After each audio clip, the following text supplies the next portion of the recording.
I'm going to go ahead and call the meeting to order. Before we get started, I did want to make just a little announcement about technology. We are live streaming this meeting. There may be some delays experienced between what's going on in this room and the live stream in the room outside, so just be aware of that. I'll describe a little bit more in detail about how we're handling public comment as between this room and the room outside when we get to that part of the agenda. First item on the agenda is the Pledge of Allegiance. Where'd the flag? Always moving the flag. Allegiance to the flag of the United States of America and to the republic for which it stands, one nation, under God, indivisible, with liberty and justice for all.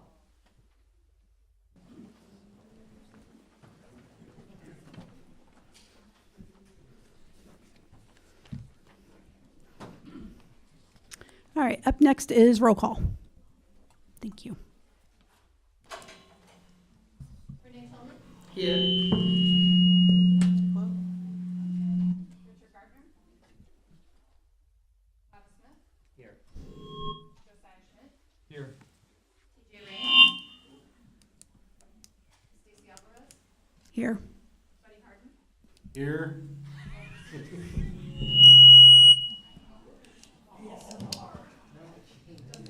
Here. And Richard is with us? Richard is now. Okay. Can everyone hear me? It sounds like I'm really quiet now. They turned you off. Apologies for the technical difficulties. I can hear that. Can you hear me? Yeah. Okay, great. Before we begin public comment, I did want to just give a brief update on where we stand and just give some more information to everyone who's here, and then I'll give the board members a chance to also give an update if they would like to. Most people are aware that we met on Friday and we had a proposal brought forth. That proposal was tabled or postponed for 30 days. I do want to let everyone know that we have been getting your feedback, so thank you for reaching out to us. We are reading that feedback. We are taking it very seriously. I personally plan to answer questions that I receive directly. So please, if you have any questions or comments, continue to send those in to us as we work through this. Over the coming days and weeks, we are going to be working to identify options and alternatives. Individually and collectively, the board is just working on various things. We are going to be taking time to listen to our patrons and the public and staff. I have asked Jason to set up listening sessions for the public, for staff. I will be leading those sessions. We will be sending out more information about that in the coming days and week. So please be on the lookout for that. We are also going to be working with staff to look specifically at e-resources and some ways that we can address the rising costs that the library faces, not just this library, but libraries across the country. So I will be sharing more information about that with other trustees. We're also working to collect more data and information about demographics in the county and various information about our patrons that we can use as we work towards a solution to the issues that we are facing. I want to say just for myself, and I'm sure other board members will also have something to say about this, but I will acknowledge that we need to do a better job communicating with our patrons and the staff. It is very clear that we have not done as good of a job as we could have done communicating the issues facing the library district. And I think going forward, my goal is for us to do a much better job of letting people know where we are, what the issues are, and getting that feedback from the public. I will say that even though we postponed this decision for 30 days, we will take as long as necessary to make the right decision that is the best for the district. So I don't want anyone to feel like, once we hit that 30-day mark, we're going to revive the same proposal and immediately take action on it. It is my intention that we take the time that we need to do what's necessary in the best interest of this district. So I just want to assure everyone here, those listening on the live stream, that we are committed to doing that. I think that's all I wanted to say. Does any other trustee want to share any I thoughts do. about the situation? Sure, go ahead, buddy. I do. I want to thank Stacy, and I want to thank the administration for listening to this. I mean, there was no. Am I on? Yes.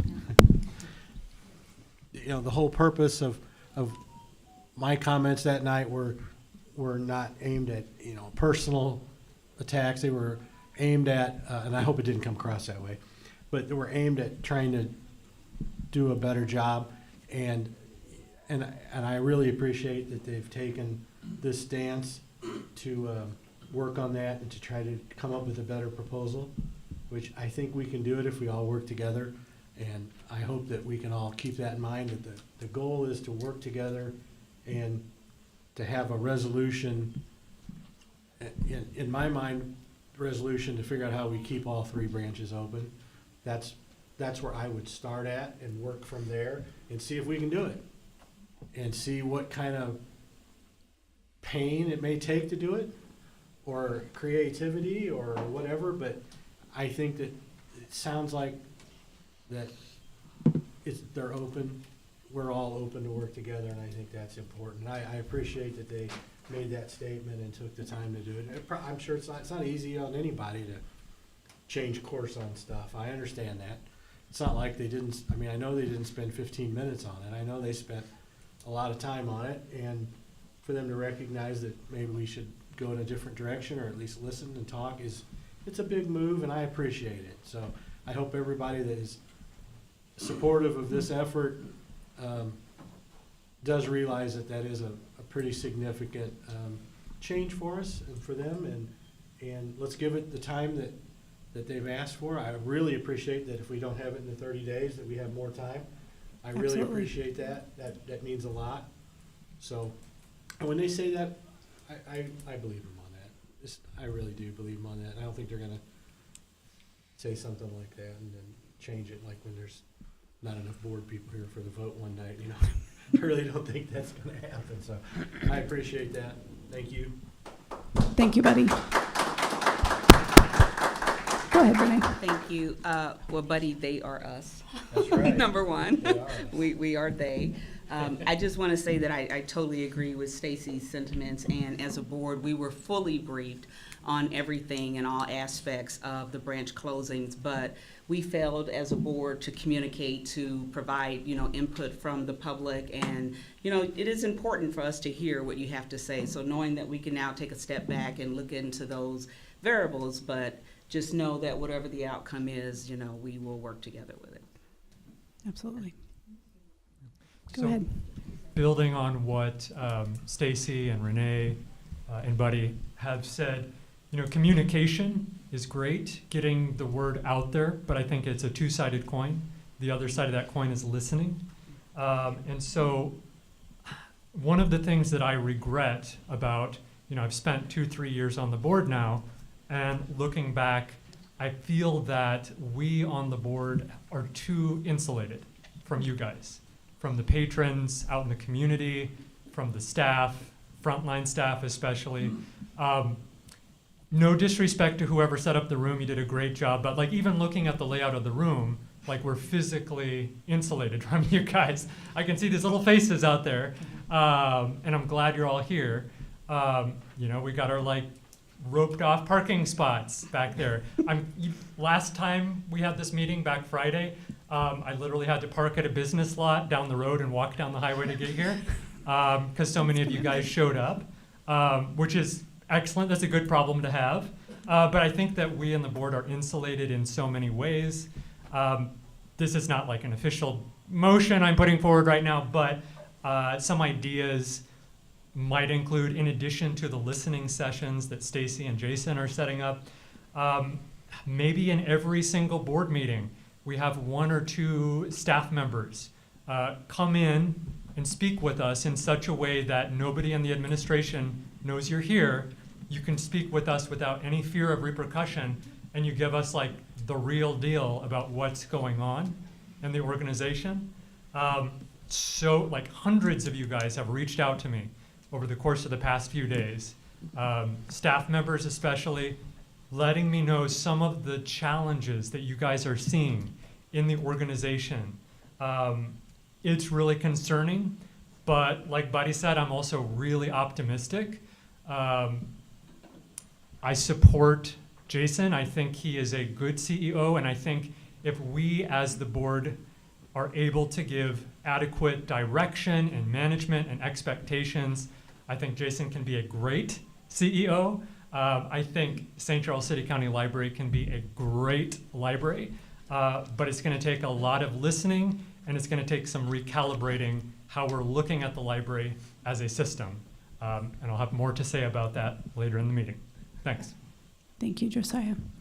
Does anyone else have something to add? Justin, go ahead. I'll just echo what Stacy said. Appreciate the feedback from the public. Like Josiah said, I think we're insulated a lot, and to actually get email after email after email all day long for the last 3 or 4 days shows me that there is a group of people out there that actually care about this, and that is something that I think kind of got lost in this process. So I just want to kind of echo what everyone else has said and let everyone know that we are going to work for a good solution for all of St. Charles County. Absolutely. Last but not least, no, I agree with a lot of things that the board has said as well. I think that everybody understands it's a financial problem. The question is, what's the best solution to get there? I think there were probably some breakdowns in communication and things that could have been done better, and we've acknowledged that. I spent a lot of time listening just on Friday, over the weekend. I think I stopped counting at 700 emails that I received, but I have read most of them. So know that sometimes if we don't always respond, we do care, we do listen. It's not always possible to have individual conversations with every person, but we've received a lot of feedback. We're listening to that feedback, and I think all of us are, willing to try and come up with a solution. So we appreciate your feedback and we appreciate your support. Thank you, Nevada. Richard's on now. Richard, did you have anything that you wanted to add?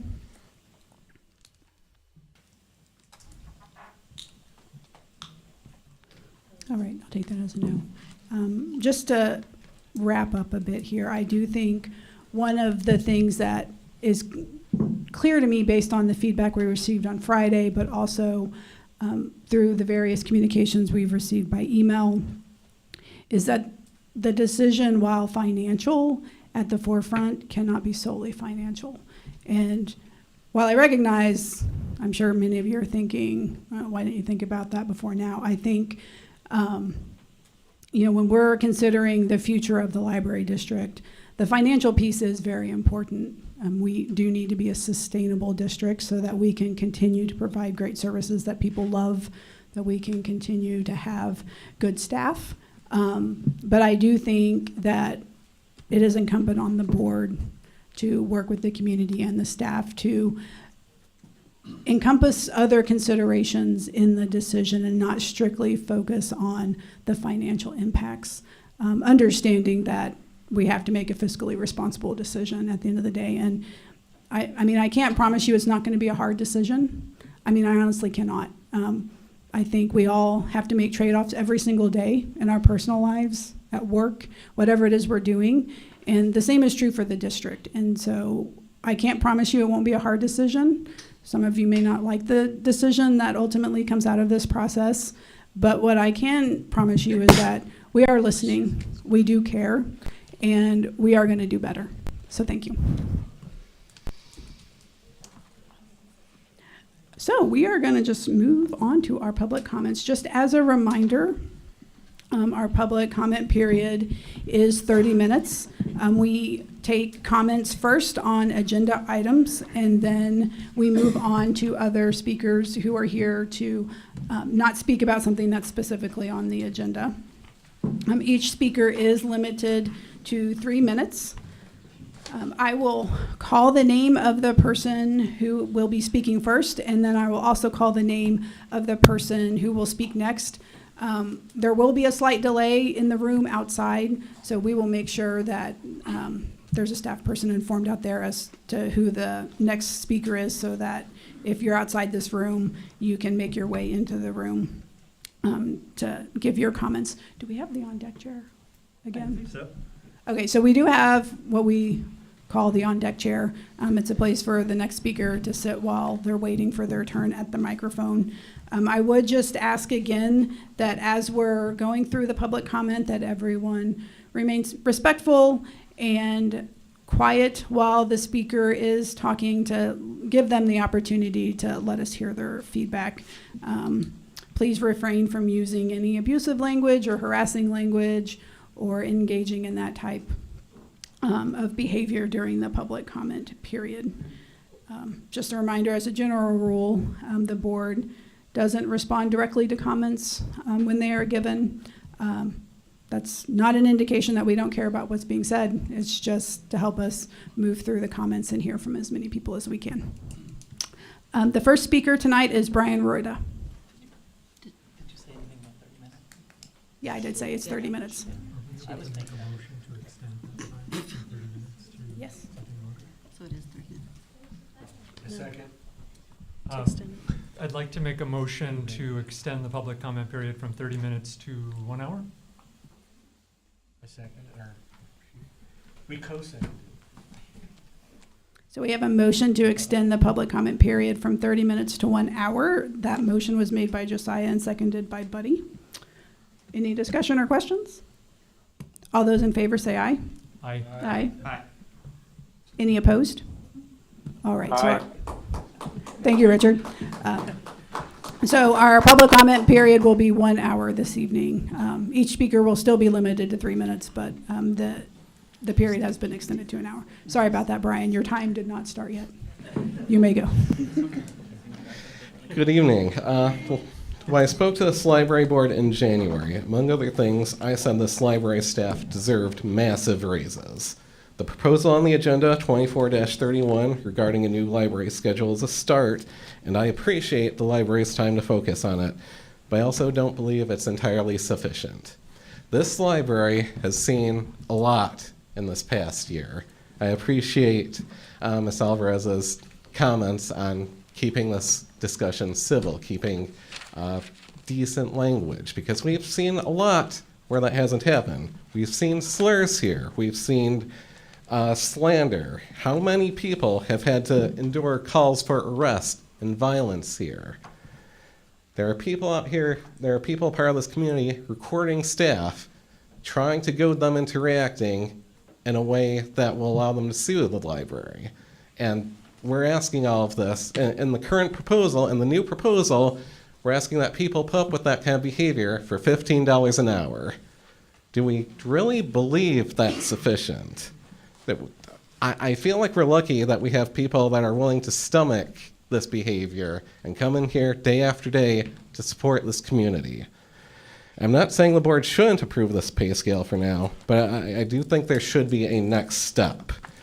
I know there's still discussion of all the cost cutting, and I still maintain that we should have a ballot initiative to raise the property taxes, to pay our staff well. You get what you pay for in the end. You know, I've said this before, and I felt disdain at having said this. I felt that hesitance to say, open up your wallet, to actually support this library. But this library is 5th in total revenue in the state of Missouri, when it's 3rd in the population it serves. It's one of the fastest growing counties in Missouri, and it's 71st in the collected tax rate.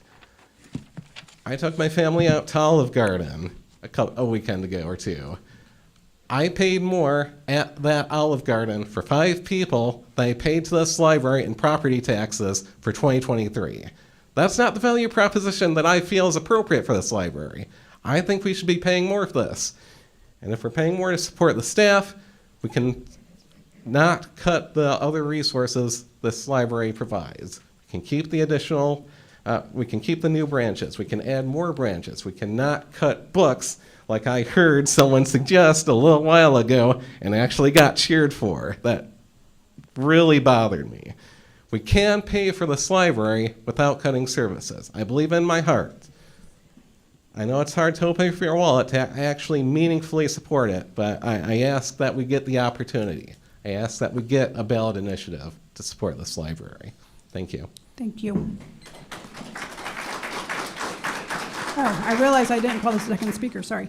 Angie Rhodes is next. After Angie is David Hammond.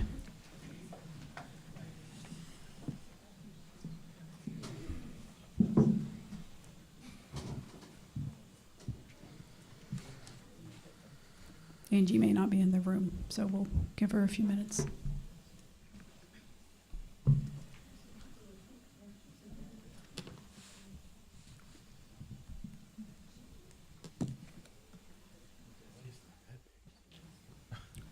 Up to 90 seconds.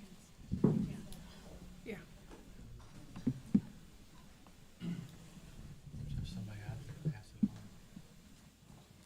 Somebody walked out there to try to.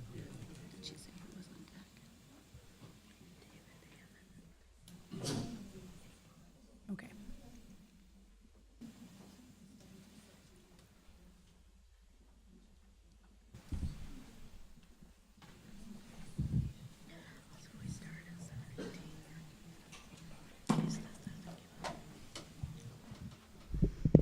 Thanks for waiting. There's a delay. Yes. I'm here to comment on the salary survey. Sorry, I'm nervous.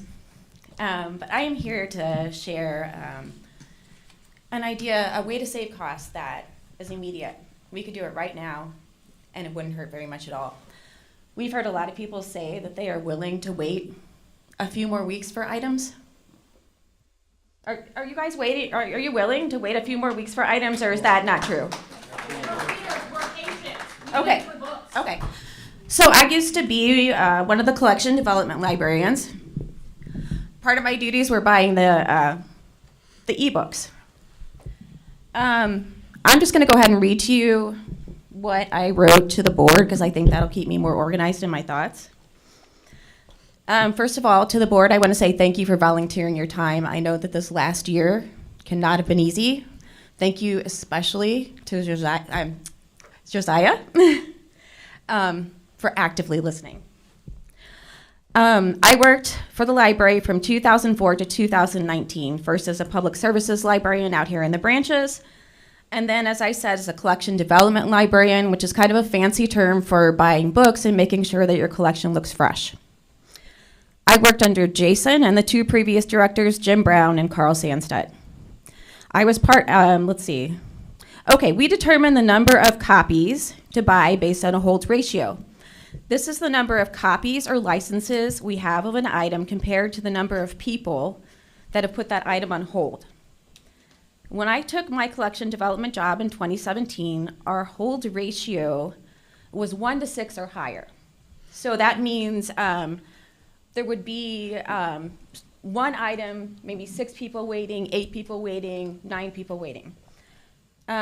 Jason came in, I believe 2018.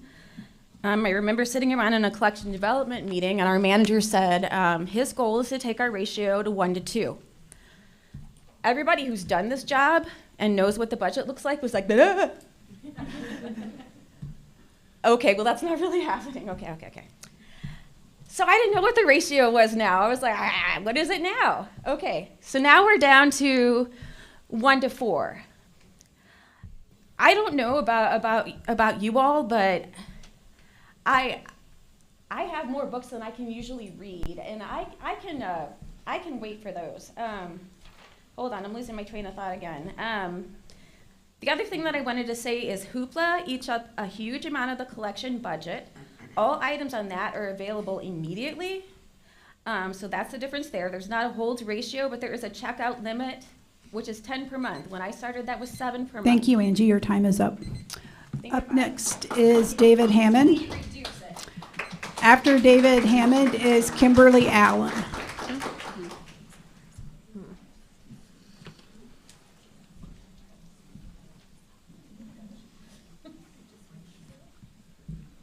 Good evening. My name's Dave Hammond. I'm County Councilman for District 4. District 4 is mostly O'Fallon, and I'm here to speak because I want to keep Deer Run Library open. I want to keep them all open. And I think one of the problems that I saw in this year's budget, there were the purchases of almost $3.5 million for books, electronic resources, and video resources. I wish that money had been set aside to keep the buildings open rather than buy more books. This year, in the 24, you proposed only $706,000. I'd rather see that money go towards keeping the library districts open. I also want to donate and make a pledge of $100 tonight to the library district and challenge citizens to also make a large donation to the library district to keep these branches open.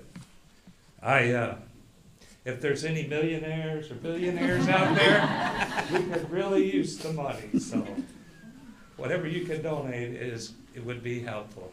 And if there's books and stuff at the library districts, I'm sure the county website would be glad to put those on there for people to donate. I just finished a James Patterson novel, and I'm planning on donating that to the library district, his latest novel. So whatever we could do to keep those branches open, I'd appreciate it. Thank you. Kimberly Allen is next. After Kimberly is Audra Pop. I hope I said your name right. Sorry if I didn't. Hi. My name is Kimberly. I work at the McClay Branch Library. I've lived here all my life. As a kid and a teen, the McClay Branch Library was the one I went to, my home away from home. My parents were always bringing me there for recreation, tutoring, you name it. I have worked here for almost 8.5 years now in different positions. Right now I work at the information desk and I create programs for the community, crafting, gaming, you name it. Working here made me decide to go back to school to get my master's in library and information science. Great timing, I guess. I never thought the library would be a hostile place to work. The staff at my branch are amazing. We're a family and support each other and our community. But I felt for a while now that the people at the top, the administration, care very little about the frontline staff, the people you see in branches every day, about our opinions and concerns. This situation is just one, to name a few. But I digress. Money and transparency. That's what it all seems to come down to. Jason and the administrations have spent quite a bit of money implementing a lot of new things throughout our district. New computer systems, new phone systems, new programming room reservation systems, multiple outside studies, a new website. Oh wait, 2 websites. In case you forgot or you didn't know, we got scammed out of millions from the first company we hired to get a new website. We didn't pursue legal action, or if we did, there was never any transparency about it and I heard nothing about it. We went with a new company to get our current website. We need more transparency with our staff and community going forward, especially with how all of this was handled, which thank you for earlier for saying more about that. Money. According to the ALA, American Library Association, the average salary that a library director gets is $75K if they're male, 64 if they're female. Other library salaries that average in Missouri on other websites is $80K, 99 across the US.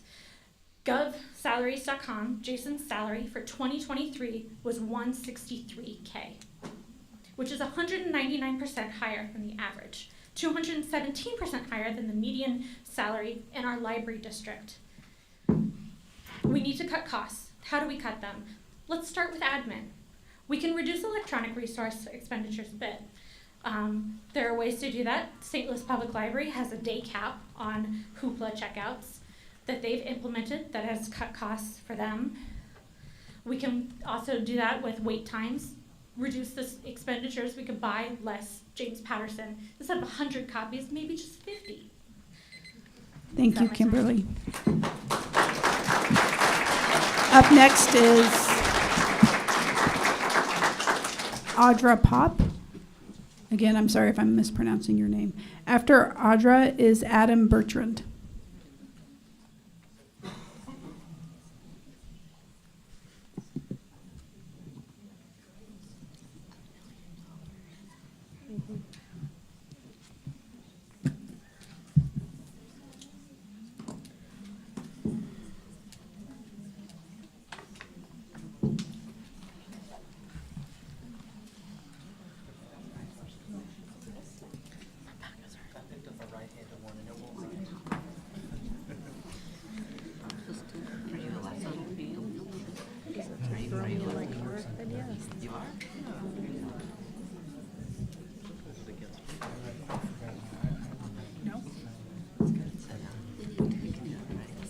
Okay, so I don't think Audra, so we're going to move on to Adam Bertrand. After Adam will be Angela, Quigley, I think.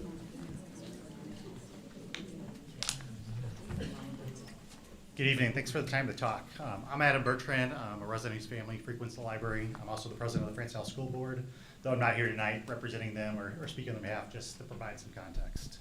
To start off, I wanted to commend the work done on the strategic plan with defined actions and dates for accomplishment. So many public institutions miss these items, so good job. And also, you have done an amazing job managing the finances of the library district, saving over a year's worth of reserves, greater than $20 million, which is fantastic. I know the service on public boards sometimes means hard choices and being unpopular. And when I heard about the proposal to close libraries, though upset as a patron, seeking more information is always the right thing to do. However, as I dug into the background of the data, what was being said and shown appeared out of alignment. Only 1.8% of your survey respondents for your strategic plan were dissatisfied with the library system. About 40 people, so much less than the people speaking up here today against these changes. This doesn't seem like a burning platform for significant changes on how the system historically operated. I just don't think removing access to well-used locations meets the library's missions of enhancing connections or the strategic goal of improving literacy. Regarding financials, your budgeted tax revenue increased 5.8% this year, with a similar 5% increase the previous year. In year-to-date, revenue is ahead of budget by $1.5 million. In contrast, last week's presentation showed a need for $1.25 million if salaries increases were included in the 2.4 budget, which means based on actuals, we would still be showing a balanced operating budget even after increases. It's not until you get to special building projects and the capital expenses increasing nearly $3 million that things get a little out of kilter. This is precisely where reserve funds should be used. If not, why are we saving? While there are concerning items that should be considered long-term and trade-offs to be made, not at the expense of the most in need of a permanent library location. Kids, elderly, low income will be impacted the greatest by this decision and favor digital resources they are least likely to utilize. There's so much more I can say, so many things that don't align or opportunities to find other solutions. I'm happy to discuss thoughts or ideas with anyone who wants to have that conversation. Unfortunately, it takes longer than 3 minutes.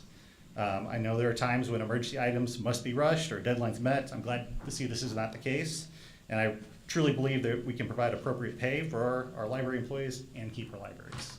Thank you. Thank you.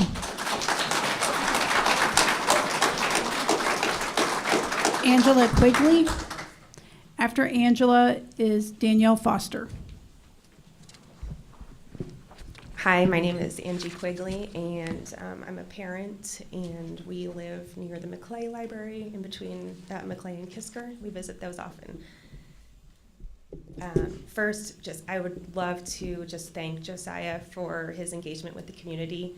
It has meant so much to so many people, so thank you for listening to everyone. And I could go on and on about how much we love the libraries, but I need to read a few comments from employees who are afraid to speak their minds. Employee number 1, I'm a library worker who wants to remain anonymous but get my voice heard. When you look at the huge discrepancy in pay between upper management and branch staff, it makes it easy to see that the CEO only cares about corporate structure. His vision is to take away safe spaces that provide invaluable service to citizens of St. Charles that may not have ways to reach other branches. Libraries need to stay, corporate ideas need to go. Employee number 2, when I began during Jim Brown's tenure, the library was transparent. It was not difficult to go on our public website and find all of our policies, salary schedules, every single job description. Though Jim Brown wasn't the most communicative with employees, we still knew where we stood. When Jason came aboard, he promised weekly communications and monthly donuts with director. It seemed promising at first, but he stopped doing both within a year. The website was changed so our policies and salary schedule and job descriptions cannot be found. Jason has added those C-suite titles to himself and 3 others, and the board went along with them. He wanted to close both this library and the Spencer Road at the same time, which would have been crazy. He said it would be cheaper, but we have $19 million in cash reserves.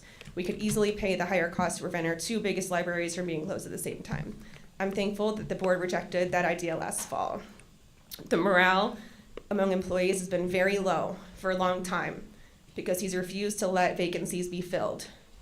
The next 4 weeks are going to be worse because everyone across the district is now afraid for their job. He and the higher staff have also been caught in outright lies. We, the staff, no longer have confidence. Employee 3. On Friday, the board president stated that one of her immediate concerns is getting our lowest paid workers up to market value. And according to Jason's presentation, after last year's increase, only 60% of salaries are below market. Presumably most of that, 60%, is the lower and cheaper part of the structure. And so what would it look like to only bring those 60% up to market? It's not a long-term solution, but it addresses the board's immediate concerns while buying time to consider other options. Thank you. Thank you.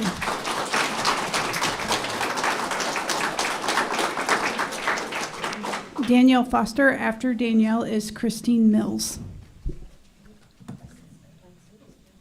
Good evening, everybody. I want to say that when I heard the speech given on Friday, I felt a lot of sadness that it would propose that libraries would have to be closed. But at the same time, there is a very big economic issue going on in our library system. The money has to come from somewhere. And this evening, I keep hearing people around me keep saying, let's not have as many books, let's not have as many things. And I'm like, then this is just a big building with nothing in it. It'd be like going out to dinner, sitting down, and they're like, we don't serve food. Congratulations. I was shocked that Mr. Harden, I agreed with you. We are on separate ends of the political system. But hearing you talk and hearing you stand up for everybody was amazing, because I just can't, there has to be something else we can do. However, I hate to be this person, and this is where we're probably going to end our friendship here, is that I think that we need more taxes. And I mean, if that has to be, yeah, I know. And if that has to mean that everybody in this room has to go and talk to the people they know, then that is what it has to be. Otherwise, in the short term, we desperately have to give our library's employees more money. As my husband had said, you get what you pay for. And I want to be able to walk in knowing that the person that's helping me is able to go home and have their lights on and have a dinner and not feel like they're so stressed out that they can't even survive.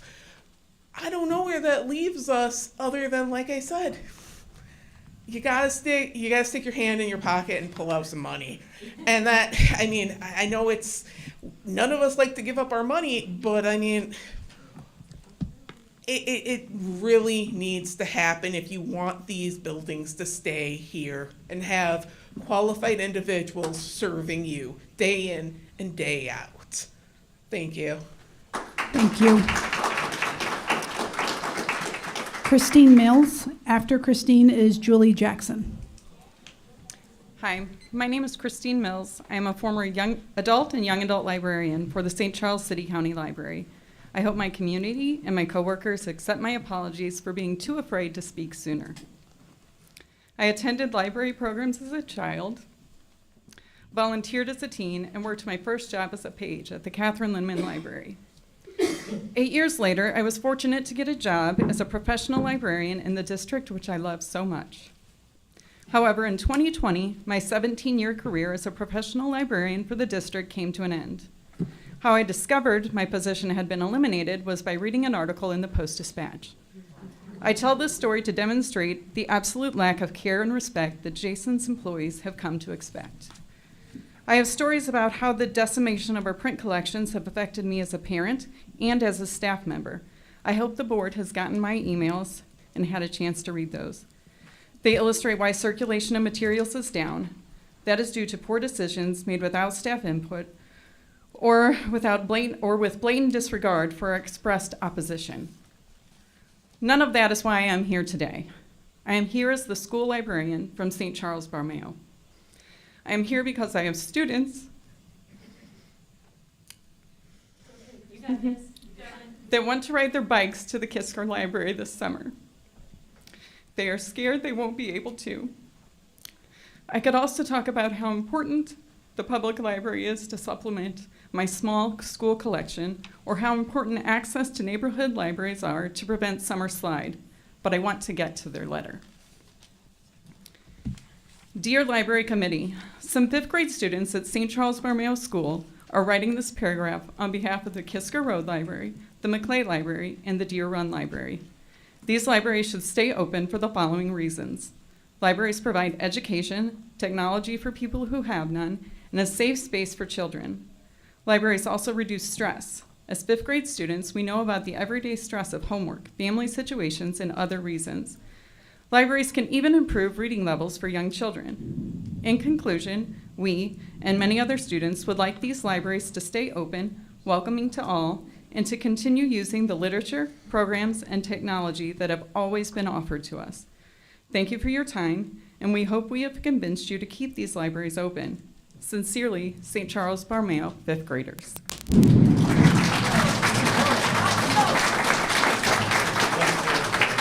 I urge you to make decisions that let my students and other students continue to ride their libraries to school, or to libraries for years to come. Thank you. Thank you. Up next is Julie Jackson. After Julie Jackson is Randy Cook. My name is Julie Jackson. I worked for the library as a children's librarian and then youth services supervisor at Deer Run and Catherine Linneman from 2008 to 2021. I loved my job and I was good at it. In 2017, I won the Show Me Youth Services Award from the Missouri Library Association for my work for children and families in St. Charles County. I am here for the library that I put my heart and soul into for 13 years. I am here for my amazing coworkers and friends for life, all of whom deserve better. But above all, I am here for the St. Charles County community who needs their library. In his talk on Friday night, Jason said something early on that was probably a throwaway line for all of you, but made me choke on my dinner. He said, "The library is a service, not a destination." Having worked in libraries, physical libraries, for over 20 years, I have issues with this statement. Is the library a service? Yes. Is the library a destination? Yes. Absolutely. In conjunction, these two things help the library do a third thing: create community. I found my people at the library. In my case, those are my library coworkers who have been suffering for too long and whom I am honored to stand up and defend tonight. But I have also found friends and fellow caregivers at Storytime. As a COVID new mom, I can't tell you how important it was to me when programs finally opened back up and I could find a community of others in the same boat as me. My 4-year-old daughter has even found her first professed best friends, not at school or church, or in our neighborhood, but at the library. I have watched so many people find their people inside the walls of the library, at book clubs, Lego clubs, story times, quilting classes, you name it. If you shutter these 3 libraries, you are erecting barriers to so much more than books. Barriers of time, barriers of transportation, barriers of overcrowded program rooms. The list goes on. And the worst part about it, you haven't actually included staff in decision-making in years. You give lip service to it, sure, but everyone on your staff knows that ultimately their voice doesn't count. In my last few years, I had multiple managers tell me to stop caring so much because it wasn't going to make a difference and it was just going to be detrimental to my mental health. Perhaps. It certainly made it a lot easier for me to make the decision to leave. Why would I, as an award-winning librarian, want to work somewhere that doesn't value my Julie. knowledge, my education, Your time is up. Thank my you. experience, my work? Please stop talking and take your seats. Thank you. My passion for my Your time is up. Up next is Randy Cook.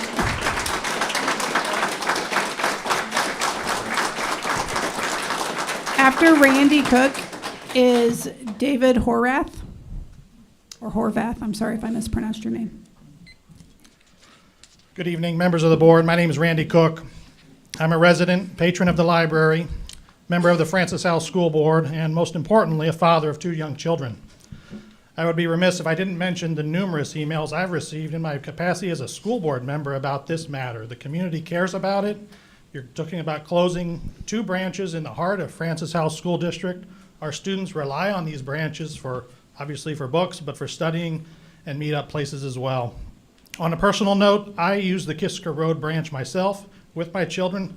I was in disbelief when someone told me this might close. Of course, I watched the video and saw it for myself. But as board members, I understand you're faced with decisions that are going to upset a large number of people, no matter what.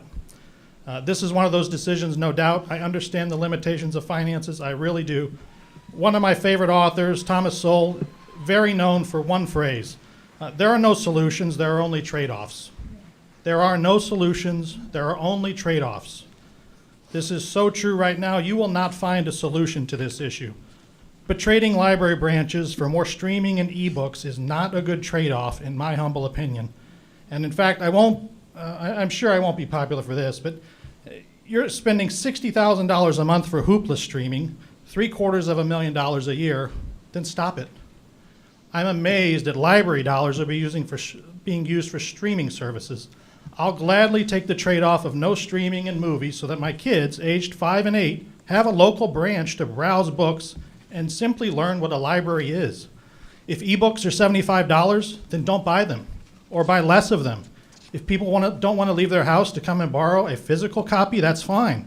That's the trade-off for them. They will have to get on a wait list for the ebook. That's the trade-off of a public library. We have finite resources here. I suspect ebooks and streaming services didn't exist the last time voters approved a tax levy for the library. These services have been added with money the library had in the past, but what I hear is that you don't have that money now. You have a tough decision that will upset people no matter what, so my ask of you is to focus on what libraries are for books and research. So I ask that you keep these branches and make the trade-offs elsewhere. Thank you. Thank you for extending the time tonight as well. Thank you. Up next is David Horvath, I think. After that is Heather Kendall. Hi, my name is David Horvath. I grew up in St. Charles County as well as my wife, and we both came to the library as kids. When I got out of the military, my wife and I, we could have moved anywhere in the country. We chose to move back to our hometown because of the childhood that we had. One of the reasons we chose where we lived, as well as a multitude of factors, was how close it was to Deer Run. And having 2 small children who loved the library, we saw value in that. Closing the library will take a quick 3-minute drive, I timed it the other day, to an almost 20-minute drive to this library. Not to mention closing Deer Run would do a huge disservice to the rest of North O'Fallon, St. Paul, and the northwest half of the river townships. By closing Deer Run, you're saying, and the other libraries, You're saying you do not care about communities and you just want a couple centralized ones. Also, who needs to make over $100,000 a year working as an admin for the library, when the average library director, as I said earlier, is around $80,000? Cut out all the admin, spend money correctly, keep the libraries open, listen to your community, stop pouring the money into the digital media, and put the money into physical libraries and physical books.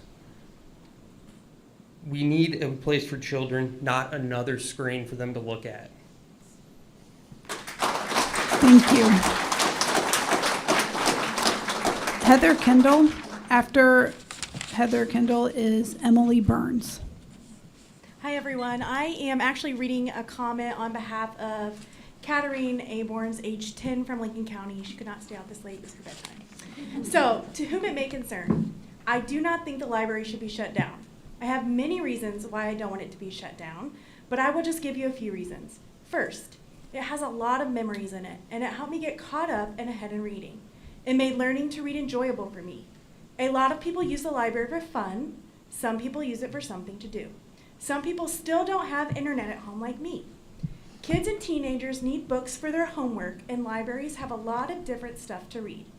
You can find any type of book you want, like history, science, cultural, presidents, and fiction. It is very important to have a library because libraries are community hubs. They connect people together and help inform them. Libraries help kids with their education. They help with after-school book clubs and reading programs. They help adults stay engaged and learn law if they need to write something down for a career. And it is the closest library in Lincoln County, which does not have a public library, and Lincoln County is where I live. So, for all these reasons, I do not want this library branch or any other shut down. 5 exclamation points. Thank you. Emily Burns. After Emily Burns is Linda Rugsau. I'm sorry if I mispronounced your name. Okay, it works. Cool. I could come up here today and I could talk about how much the library means to me. I could talk about how it helped me create a community as I was growing up, all of the resources, all of the clubs, all of the events that I got to go to. I could talk about all of the books that I've read at this library. But I think the most important thing we need to talk about tonight is how terribly the frontline workers have been treated at this library district for years. I've been looking on Facebook even when I was still a member of the teen advisory board. We would hear, not going to tell you by who, but we would hear the complaints about how they weren't listened to by management, how they felt underappreciated, and all of that. What has all of that done? What have you done about it? I want to hear about what policies you guys are going to put in place so that staff members don't feel fear of retaliation for speaking out about what issues they're having at their locations. How are you going to make sure that the issues that the frontline members are having are going to make it to administration? How are you going to ensure that they make it past managers that, as someone else said, told them that they were caring too much? How are you going to make sure that the frontline workers are actually heard and actually shown that they're appreciated? That's all. Thank you. Linda Rugsau. Hi, Linda Ragsdale, Ward 5, City of O'Fallon, City Council. Libraries have evolved over time. The early libraries were around 2600 BC. They have always served as a very important piece of our society. They are not just a place to borrow books, but they serve as a safe place to go for our children. Think about safe place children during summer months when AC is not available. They serve as a place that underprivileged people can go to have access to the internet. We always tell people they can just get online at the local library. They are a place of where people of any age are welcome and they fit in. My friend's son, Liam, likes to go on Saturdays to play chess with the old guys. They offer programs to people who may not be able to afford traditional summer camps once school is out. They are a place of service, as many of my friends go to their local libraries to get their passports, notary services, number of other things. There's so many great summer programs offered by the library that it would be a shame to leave some of our residents out because they can't go to a different branch. Now I ask, what big event is coming up in November? That's right, it's the election. The election of our President of the United States, all of our statewide office holders except for our state auditor and a U.S. Senator, as well as House seats and other seats and ballot initiatives. My point is that it's a big election. Closing locations, the ones that we've talked about, would put a strain on our county's Board of Elections. They will be forced to find other polling locations to service these people. Our primary is in August. That's just over 2 months away. 2 of these locations are scheduled to close in June, so that puts an undue strain on our election authority to scramble and find other locations. I serve the people of O'Fallon and represent Ward 5. Deer Run Branch is in Ward 1, but many of my constituents use this facility as well. Some of Ward 4 would also consider this their home branch. O'Fallon is the largest municipality in St. Charles County, and between these wards that I've mentioned, we're talking about 40,000 people. Let's not forget about St. Paul, Flint Hill, Josephville, unincorporated areas of St. Charles County that call Deer Run Branch home, their home branch. We don't have very much on the north side of town, but please don't take our library away from us. Thank you. Thank you. Up next is Arnie Dienoff. After Arnie is Jose Lardizabal. I'm sorry again for mispronouncing your name. Arnie, yes, you're next. Thank you very much, members of the Board of Trustees. My name is Arnie A.C. Dienoff, and the first question I have is, where are annual reports? I Googled annual reports. I can't find it anywhere on the website, but other annual reports of other library districts come up. We need to start thinking about transparency and openness with accountability and responsibility. Now, I've been begging this board, because I go to all the Board of Trustee meetings for the last 5 years, I've been begging you to stand up to tax abatements and TIFs and giving breaks to businesses who want to move to our county, which we're a designation. And you refuse to go to the public hearings and go against giving tax abatements and free money for a company located here. I heard that the meetings were secret, leaving the community in the dark who you serve. My question is, has the Open Meetings Act been broken under Chapter 610 of the Revised State Statutes of Missouri? I'm calling for an official investigation by the State Attorney General, by our county prosecutor, and by the state auditor. Closed meetings are wrong and highly illegal, like the Wentzville R4 School Board is being sued by the State Attorney General in our county circuit court with an up-and-coming trial in coming months. If there is a need for any layoffs to happen, which I'm totally against, it needs to be from the top down, not the other way from the bottom up. And some of the central cabinet members are overpaid exorbitantly because Jason took care of his favorites. This is not the cool Avery's designate or dynasty. This is our St. Charles County.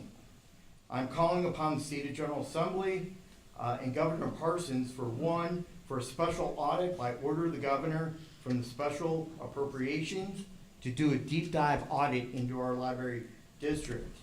2, I'm calling upon the General Assembly to pass a bill requiring the election of our library district trustees. 3, I'm calling upon the mayor of the city of St. Charles and the county executive to appoint qualified trustees to current unexpired terms. Mr. Cool, have you posted your contract like I requested on Friday on the district's website, along with your cabinet members' contracts? Mr. Cool, you came from Arlington Heights, which had 1 building, 86 full-time staffers, 133 part-time staff.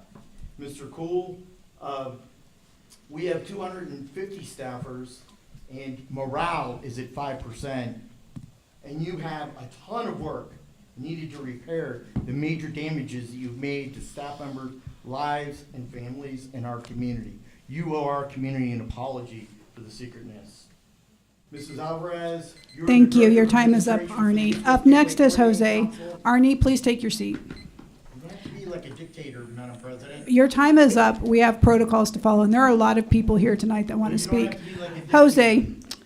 After Jose is Claire Grimm. Thank you. All right, is this thing on? Can you hear me?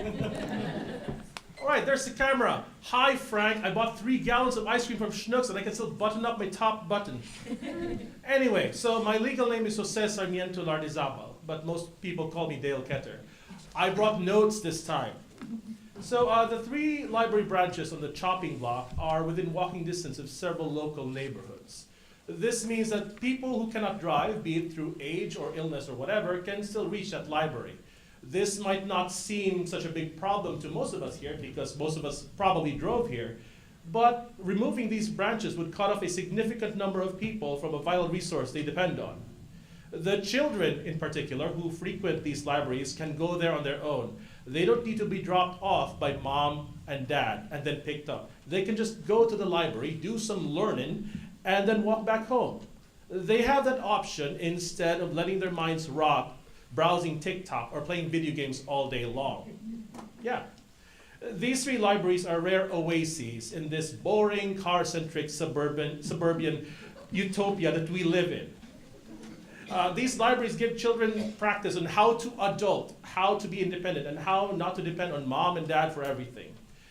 I would like to point out that a 15-year-old child in Japan, Mexico, the Philippines, Sweden, Germany, and other countries has more freedom, a 5-year-old in those countries has more freedom than a 15-year-old here in America. Coincidentally, have you noticed that the kids in those countries are less fat than our kids? Yeah. If you close these 3 libraries, you will make it harder for the children in the neighborhoods around them to grow up. You will place a greater burden on their parents who would be forced to decide whether to take them to Middendorf Credel or just let them stay home and browse the internet and play video games and get fat. If any of you are interested in discussing this further, you can find me on social media as Dale Ketter, or you can talk to me after this. Now, if I still have time, people ask, hey Dale, you don't have any kids. Why do you care? Well, first off, I was a kid before. I was never a Cylon, I was human, and I grew up to this shape now. And second, a friend of mine in St. Charles City told me, you would be the ideal husband for a lonely single mom. And you need to go to places where those people can be found. So, to quote the great Smokey the Bear, only you can prevent lonely single moms. Thank you. Claire Grimm. After Claire is Georgia Glidden.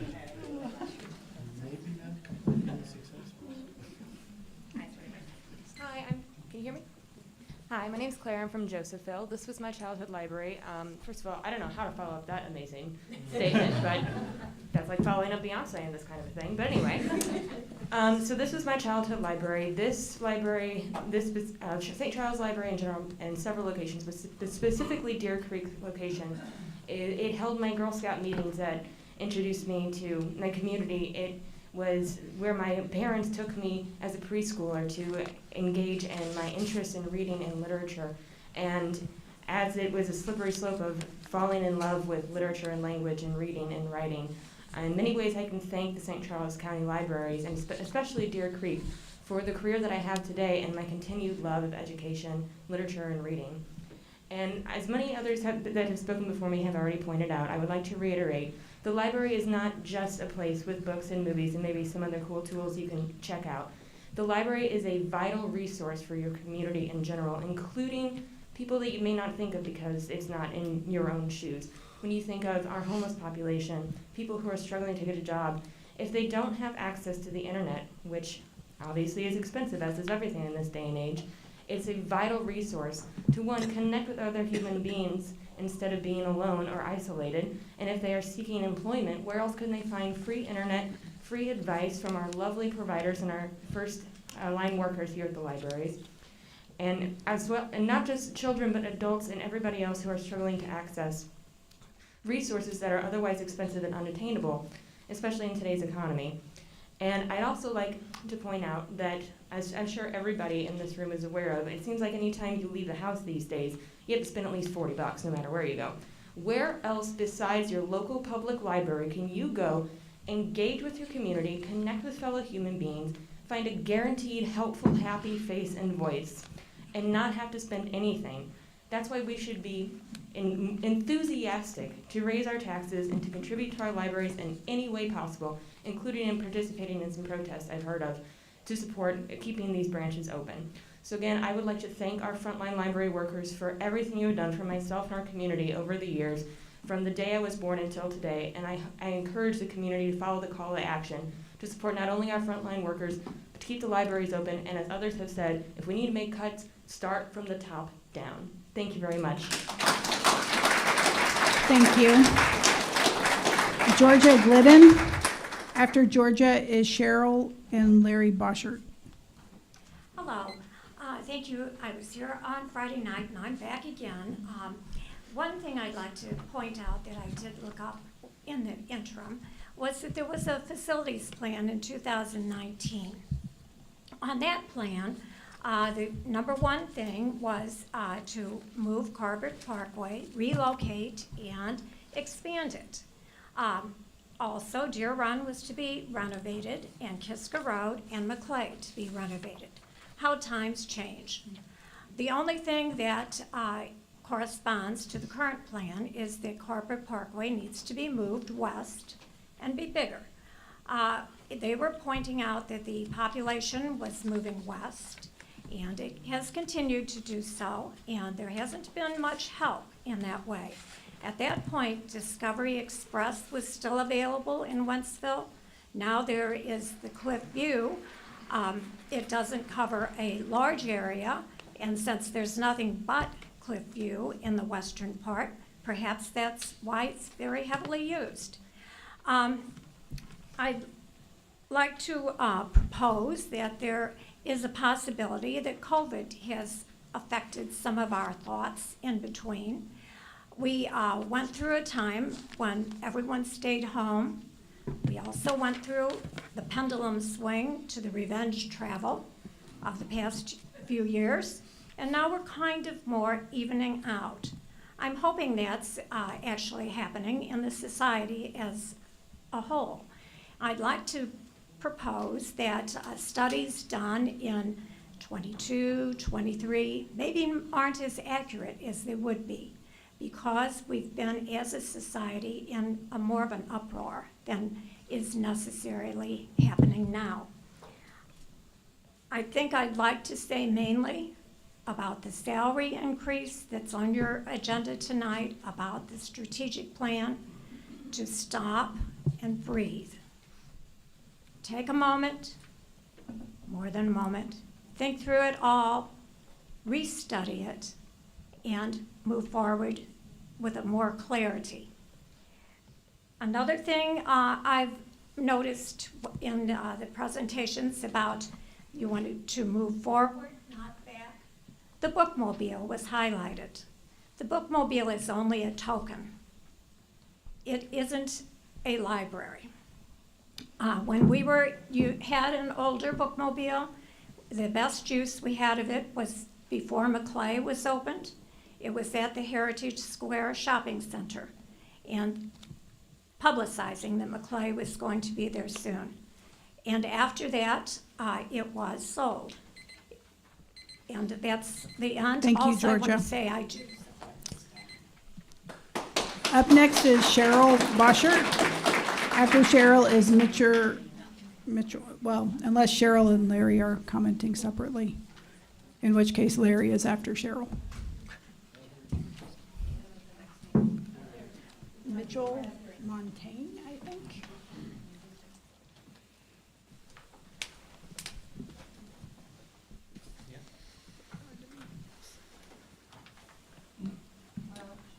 My name is Cheryl Boschert. My husband Larry, he's my support tonight. So I recognize some of the workers at the library that I go to, which is McClay. I'm here because I'm really very, very unhappy and shocked to hear that they might close McClay and of course the other two. But I just don't know what we would feel a real loss at not having that library to go to. When Larry gets tired of me, he goes to that library. And he reads the newspaper, and he reads the magazines. He loves to read. His life work was reading. And, you know, it's a break for me. Same thing here. I do that too. I go to the library mainly because I love the people there. I go in, I feel good, they smile, they want to help if they can. I have never had a bad moment at any of the libraries here in St. Charles County. I started going to the library when I was a little girl. We had one down the street from us.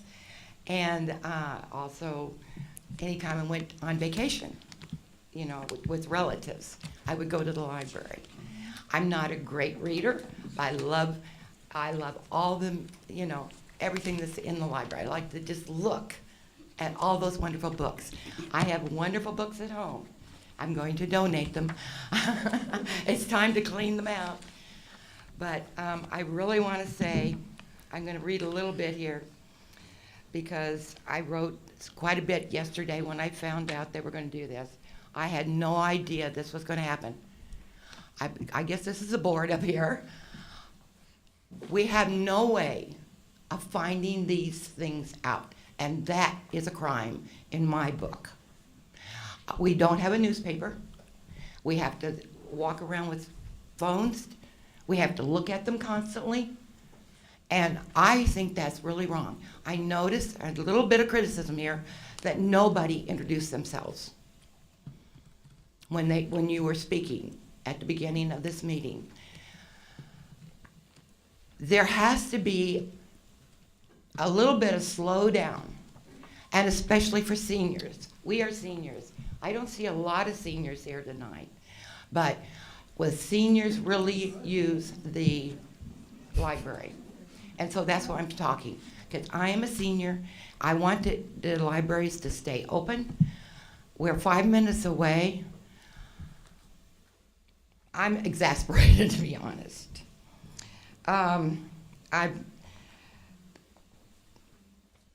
All the services that it offers to everyone, they're more important than the money. Thank you, Cheryl. Thank you.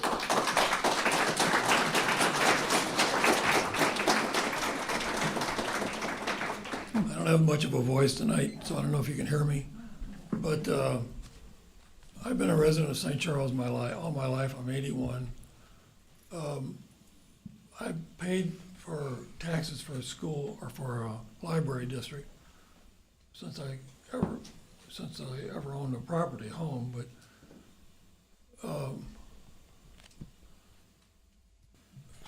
I started voting in 1960, and I voted for every tax increase for the library district since then in St. Charles here. And I just found out today at 4 o'clock, my wife told me that they were talking about closing up McClay School, or McClay Library. Might as well be the school too, as shocking as it was. I really can't even believe that I heard that today. It angered me and it made me extremely sad. I go over there and they're really good people working there. We go to Kisker every occasion. There are good people working there. We go to the Catherine Linneman in St. Charles. Well, Catherine Linneman, I guess it isn't there. The other one, the one out on Duchesne. That's a good library also. That's mainly where we go, and St. Peter's, we go out there. But none of them is as handy to us as McClay is. And it's stunning to hear that your neighborhood library is going to close. And most old people don't get out. They're not activists. They're too old to stand up for very long. They got weak voices. They're not going to stand out with a sign or anything. But they do pay taxes. And really, they come to expect what they got taxed for. And for that building to be emptied and whatever in the world they want to do with it, it doesn't make any sense to me. So I'm here mainly to say I would like for the board or whoever it is that runs the library to keep the McClay branch open at least. And my preference would that all the libraries be kept open in St. Charles County. We're an academic county. It's an upper middle class county, and it deserves a good library system. We have one. It can be better, but we definitely shouldn't be cutting back on it. Thank you. Thank you. Before I call up the next speaker, can I get a time check?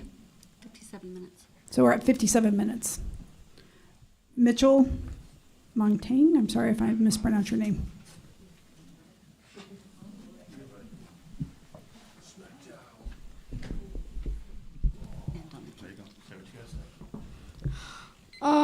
So the library isn't just books and movies. All the books that are in this it's just of all knowledge that kids can learn, and especially adults. No. Okay.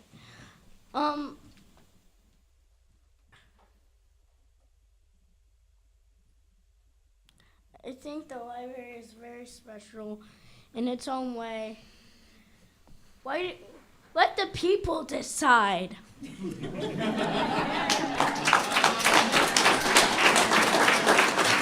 Thank you.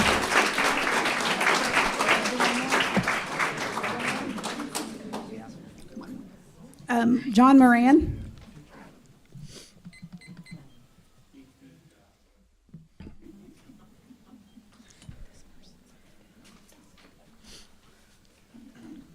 Thank you, and I appreciate your service and giving everybody another opportunity. I'm glad you're stepping back and researching and listening to people a little more on this whole issue. I'm treasurer of the Wheeler Canyon Homeowners Association, and after our last meeting, had a number of residents call because they know I work for the library and express their concerns and how much they miss the library. And so the president and the secretary, we all got together, and we just wanted to go on record that we highly oppose closing the two closest libraries to our neighborhood. I've lived out in St. Charles County for almost 15 years now. And in those 15 years, I think every tax district that's on my yearly receipt has asked for a tax increase or received a tax increase, except the library. So I think as an option, and everybody hates that word tax increase, but I think if you model that the ambulance district just did, we have a lot of facilities that need upgrades. We need some capital improvements. We have areas that are growing that are going to need better service. People will realize that, and I think people will support it, especially if it's for reasonable amounts. Last week they said we're quite a bit under what St. Charles County's taxing rate is.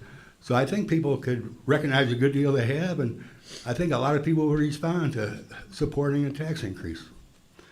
And wouldn't you rather be the board that has the legacy of leading us aggressively into the next 50 years and getting us off to a great start? Second item is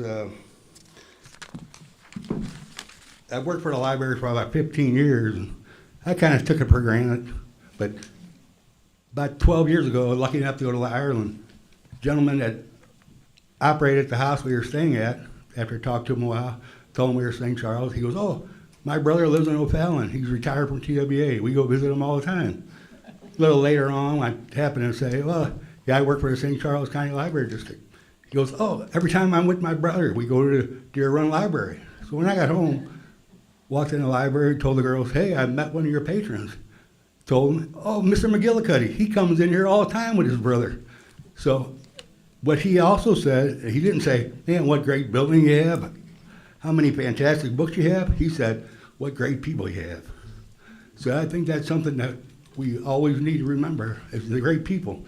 And those people, after having some seniority and being there a while, they know all these people. It's amazing when I walk in and we're delivering books. Every person that comes in here, somebody says, "Oh, Mrs. Williams, you got a new haircut? Oh, how's your dog?" Or, "Hey, Miss Mister, I know you like Ben Finn's books. How about Triton Brad's Sword? So that's something that money can't buy. So if we do ever have to come to the point where we have to make real hard Thank decisions, you, John. seniority should matter. Thank you. Thank you.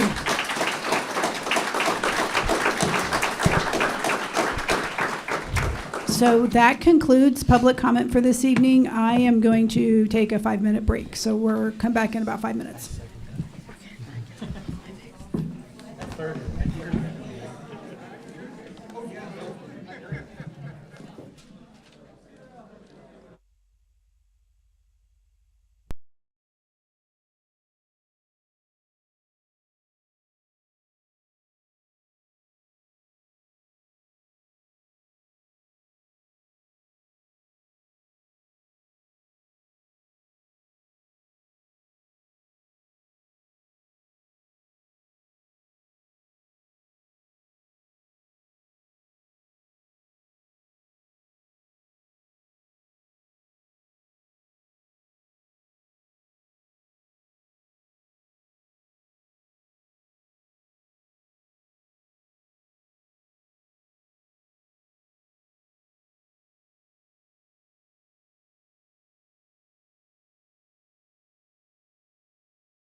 And if someone could be so kind as to flag Buddy down and tell him we're restarting.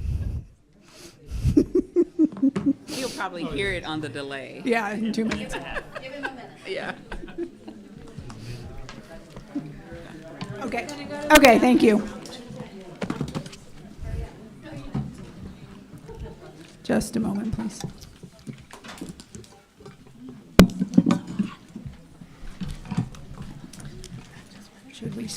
Should we all sit and then just stare at him as he walks slowly back to his seat, or should we get started?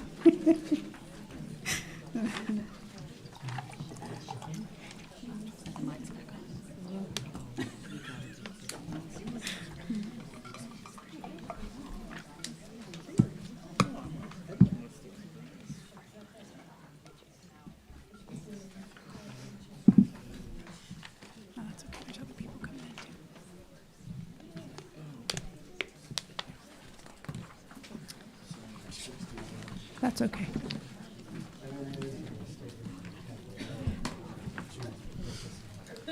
Oh. I see. All right, so next up on our agenda this evening is our reports and correspondence. The first report is the Chief Financial Officer's report.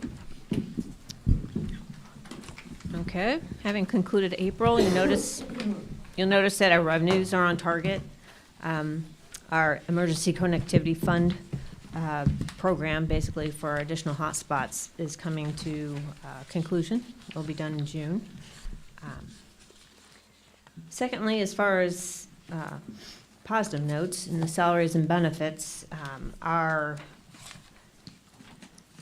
healthcare claim credit for this year, we are self-funded. So based on our 2023 plan performance, we received an almost $120,000 claims credit for the year, which reduces our expense, basically. So that was a positive for the month of April.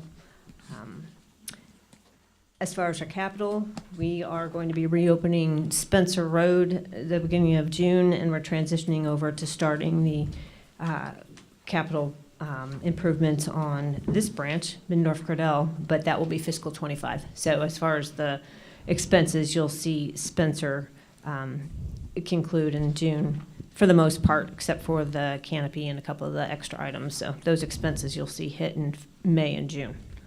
I think that's about all. If you have any questions, I'd be happy to answer them. I do have some additional information on the tax freeze impact as far as the seniors, if you want to know a little bit about that. Sure, please. But first, do you have any questions as far as the April financials? Or? Does anyone have questions for Julie on the financials? So I touched base with Michelle McBride. She's our county collector. As far as the senior tax freeze impact, and she gave me a little bit of information. It was a good conversation. Apparently, 36,000 households in St. Charles County are eligible for this program, this tax freeze. It requires that the owner be 62 years old, and the valuation limit is $550,000 on a home. It's been a few weeks or so, but they had already had 10,500 applications submitted. So basically, we are going into 2024, obviously, that tax year. So it's a non-assessment or non-reassessment year. So basically, this tax freeze is not going to impact that non-reassessment year. What these applications are currently doing is locking in the year 2023's tax valuation for the homeowner so that it's not reassessed at a higher level in 2025. So for the library, that means we won't see a 2024, which is our fiscal 25 year impact, but we will for 25. Her office can't estimate what that is yet, though. So I think that's about it. If you have any other questions about that. So I have a question. Sure. This is going to sound weird, but it is a question that I'm going to repeat throughout the evening. How would you characterize our aim as an organization? What is our aim? aim as far as fiscal responsibility, or Why what does in this particular? organization exist, St. Charles City County Public Library?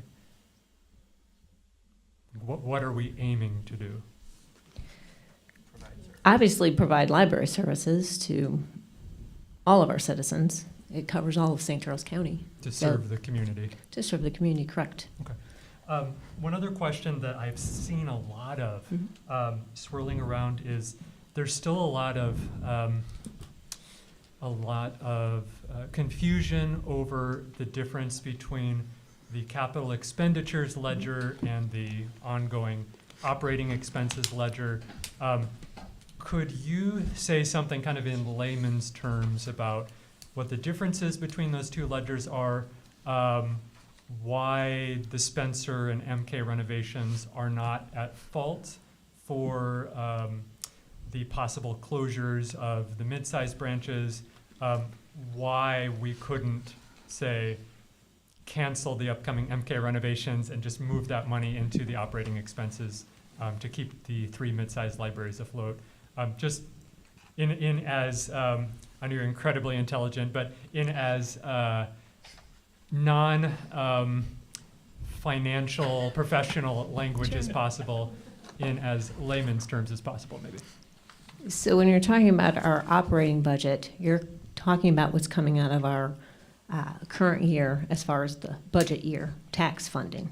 So that is what we're referring to as what needs to fund our salaries and future materials, things of that nature. So basically, when the year is done, if we have leftover funds, those funds go into what is technically our reserve. So the reserve portion of that is it's split into 2 pieces, and we've done that via policy.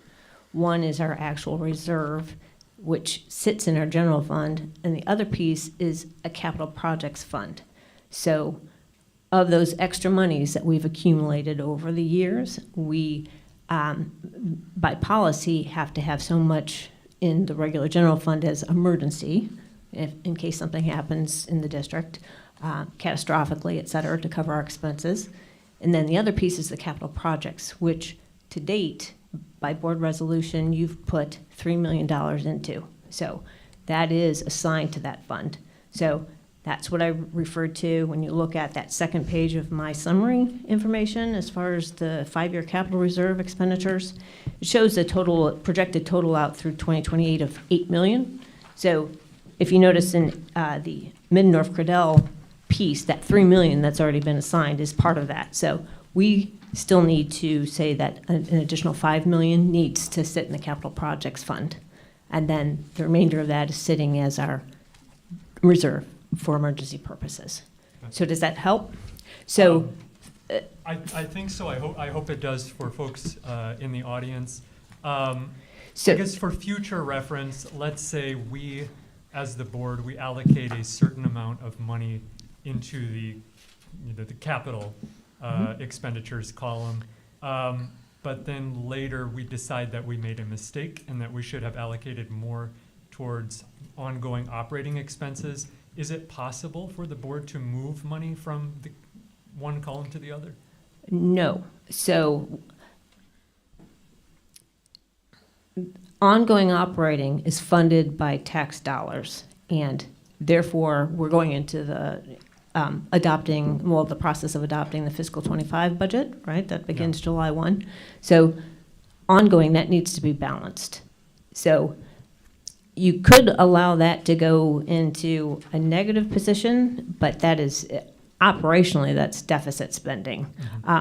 Ours goes to a negative only in the sense that the negative piece of it is reserves. So it's the capital projects that, right, that we're expending out of the reserve. So as a fiscally responsible, ongoing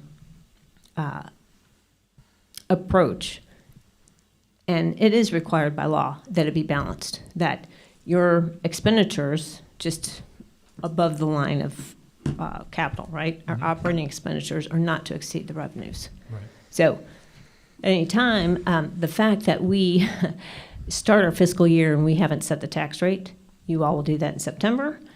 We estimated that tax dollar amount in March, correct? right? And it was affirmed in April. So that's what we're using for the budget. So in that case, if something were to happen that we did not receive all of those revenues after the tax rate was set, we would actually have to go back and amend that budget so that the budget is balanced. So. Gotcha. And the money for the capital expenditures, if you trace it back, that originally also came from tax income, right? Tax revenue? It did. So at the end of the year, there were monies left over. That is actually moved to the reserve. So it's up to us as the board to make sure when we're allocating money between capital expenditures, operating expenditures, that we have a long-term view of how much money we're putting into operating expenditures.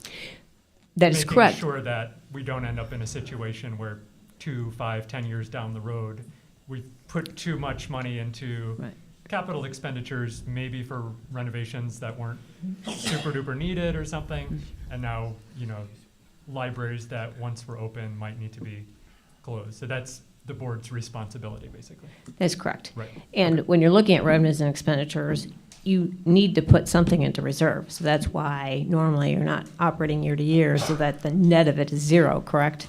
Because in the following year you're going to have inflation. You will have, possible changes to materials costs, salaries changes, things of that nature. And you know that you have to build in the ability, if us being dependent on property taxes, an even number year is non-assessment. So our revenues really aren't going to go up that much for that given year.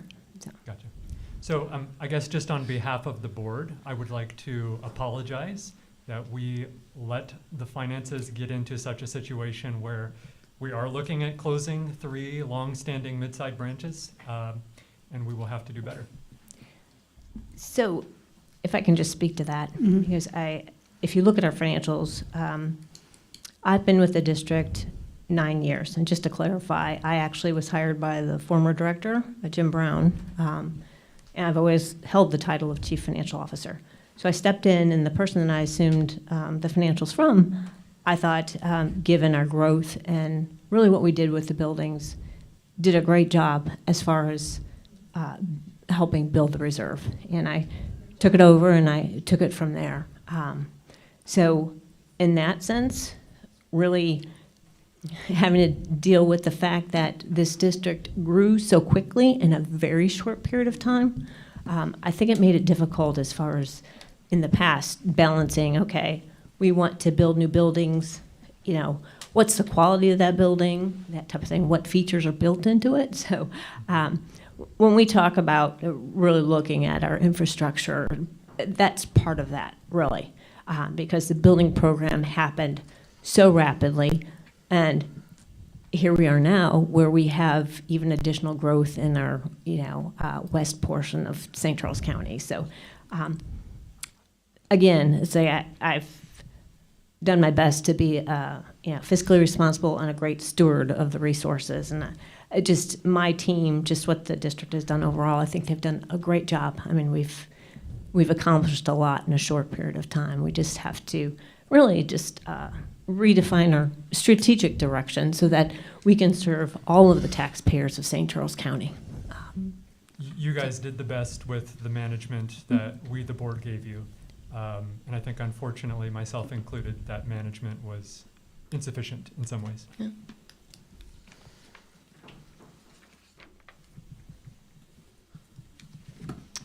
Any other questions about the financial report? I mean, I would just say for my part that I do think that Julie and staff have done a fantastic job of stewarding our funds, just like she said. I mean, we don't carry debt. We don't deficit spend. And so I think that, to Josiah's point, having a more strategic approach that is clearly communicated and providing some more guidance and direction on what the long-term goals for the district are will certainly help us as we look at our finances and figure out what we're going to do with the resources that we have. Up next is the Chief Communication and Engagement Officer's report. Hello there. Given the time, I'll keep it brief, but I did just want to point out the foundation had a trivia contest this last month, and it raised $24,000, gross $24,000. So that's a big win for us. And it just kind of, she sold 51 tables, which is a very large trivia night. And it just is a testament to the support that the Library Foundation gets and the support for the library through that. So wanted to pass that on. That funds from that will go to support the Stay Sharp kits, the Library to You bags, storybook walks, Born to Read kits, read-along books, and more. As you also know, it helps fund the majority of the patio cover that you guys will see at Spencer. It fully funded the bookmobile. So I just kind of wanted to point that out, what a great job they're doing, and thank everybody here that supported that event. Thank you. Any questions? Any questions from the board on the report from LB? So again, weird question. How would you characterize our aim as an organization? I think we are a service organization. We're a service for the community, and it is our job to provide services that empower our community to be the very best it can be. How can we as the board assist the communications department with facilitating interdepartmental communication within the organization? Improved communication between departments, between employees, between supervisors and supervisees, between managers and frontline staff. How can we best help and equip you guys to improve that? I think just accountability. I think the actions will take place on our end, and we're seeing some ways that we can improve that for sure. And just on your side is just accountability and question how we're doing it. Continue to listen to the staff individually. I think that's a great plan. And we'll go from there and keep doing better.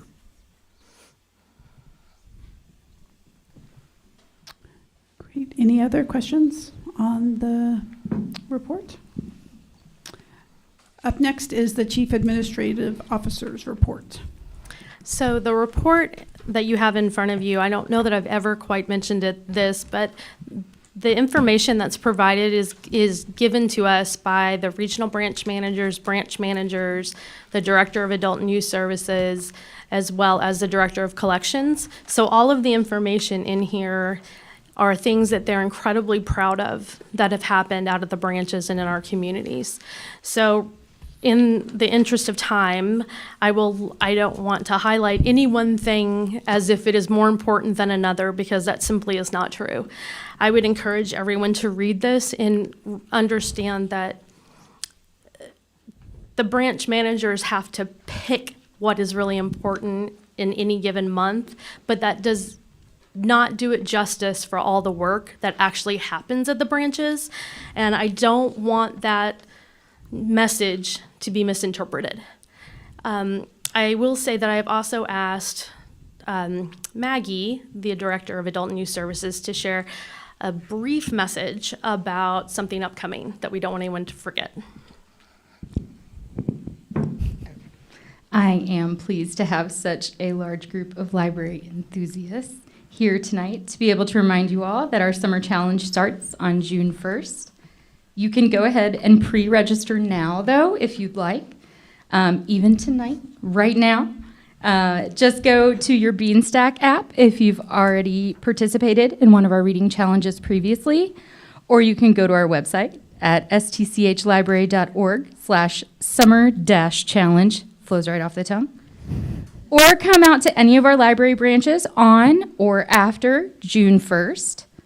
And throughout the summer, participate in our tour of branches that we have every year. This year it's called Adventure Quest.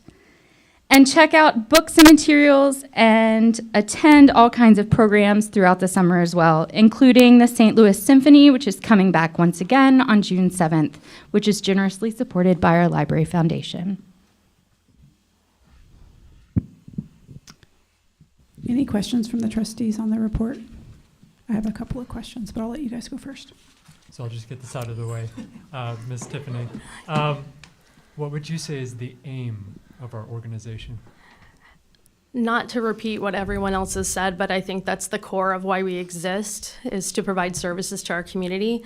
But I guess I would want everyone to read the CAO report to understand that those opportunities and the services we provide are unique to the communities we serve. And that while we do provide programming and events and services for all, we also try to meet the needs of the communities that we're in. So I would say that we are a convener. We are a place that people can go without spending money. We're a place where people can go and belong. And we're a place where knowledge is at a premium and a friendly face is right there to greet you. I love that answer. And then one quick question. Which department, I guess, is responsible for training employees? Is that administrative or? So that is administrative. I would say that's in the HR department. Okay, And which is under you? Yes, Okay. it is. And that position has been vacant for almost a year. Okay. What's And the name of the position? It's a staff learning coordinator. Staff learning coordinator. And we have been very, very fortunate that 2 of our branch managers have really stepped up to continue the training that's been offered.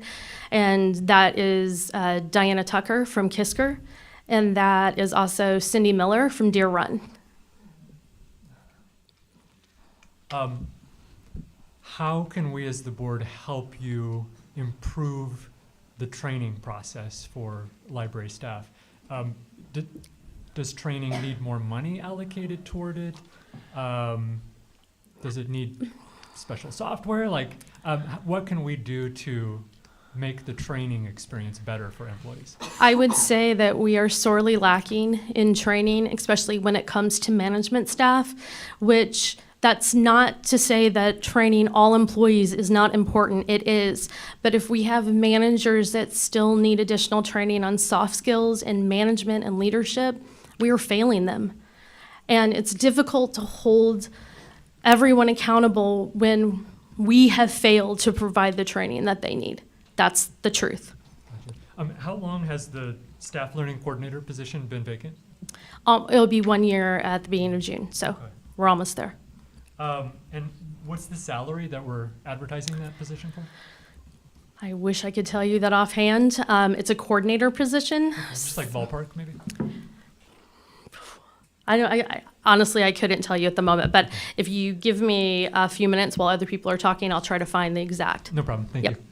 Tiffany, why is it vacant? No one has applied. It was vacant for a while because we decided to put a hold on hiring someone while we were trying to work through potential changes and what training would be necessary.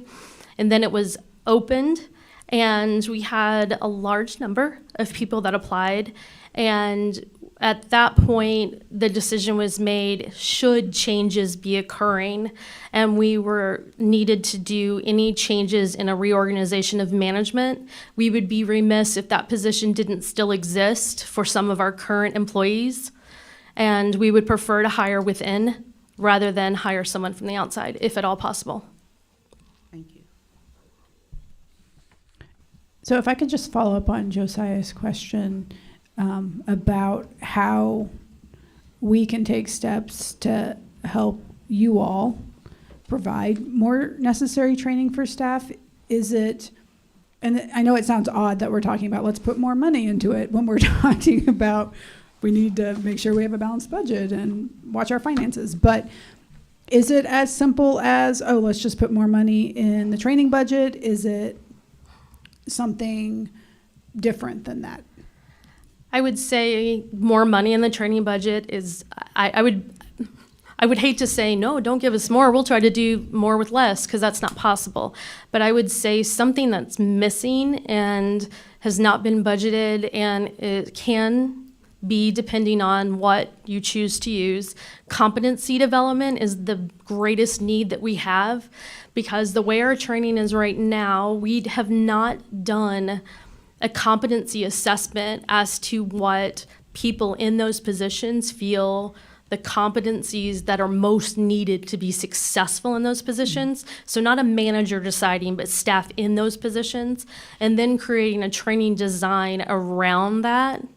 And we haven't done that, which means our performance evaluations, my opinion, are lacking because they're not tied to a true development plan, so people understand exactly what to do in order to grow, develop, be successful. So we would need a competency sort and someone that's trained in doing that. I am trained in doing that, so I can do that. I think the other piece we're sorely lacking in is mentoring. We don't have a good system. We don't have a system currently to mentor our staff. And for an organization this size, it's embarrassing that we don't have that. And that falls on my shoulders. That does not fall on any of the leaders behind me. That falls squarely on my shoulders. So I need to do better. We need to do better.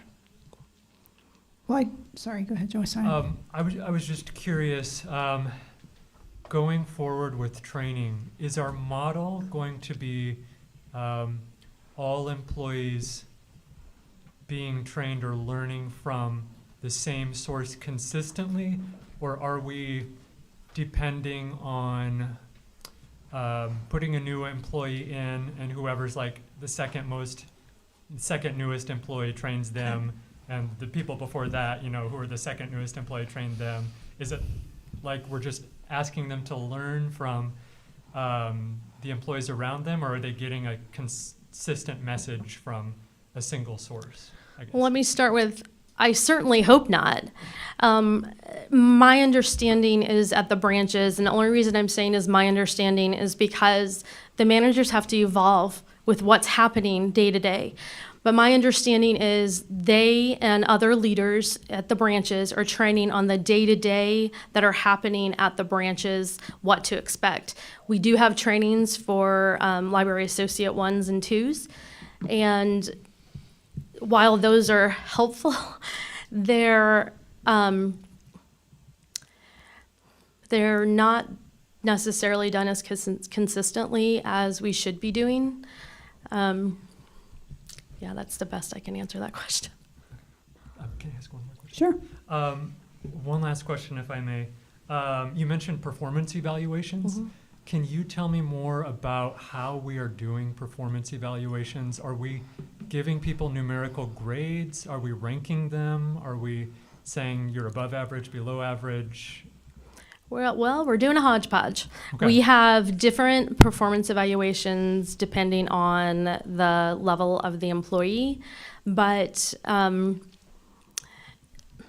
the reason why I say it's a hodgepodge, because yes, we have rating systems and we have expectations, but it's a hodgepodge because I don't think it is done as evenly throughout the organization that it should be. And I would also say when you don't have competencies to hold people accountable for, or so they even understand what to do, it's very difficult to evaluate them because it becomes incredibly subjective. So as an employee receiving an evaluation, you're receiving a subjective evaluation based on how someone encounters you or sees you.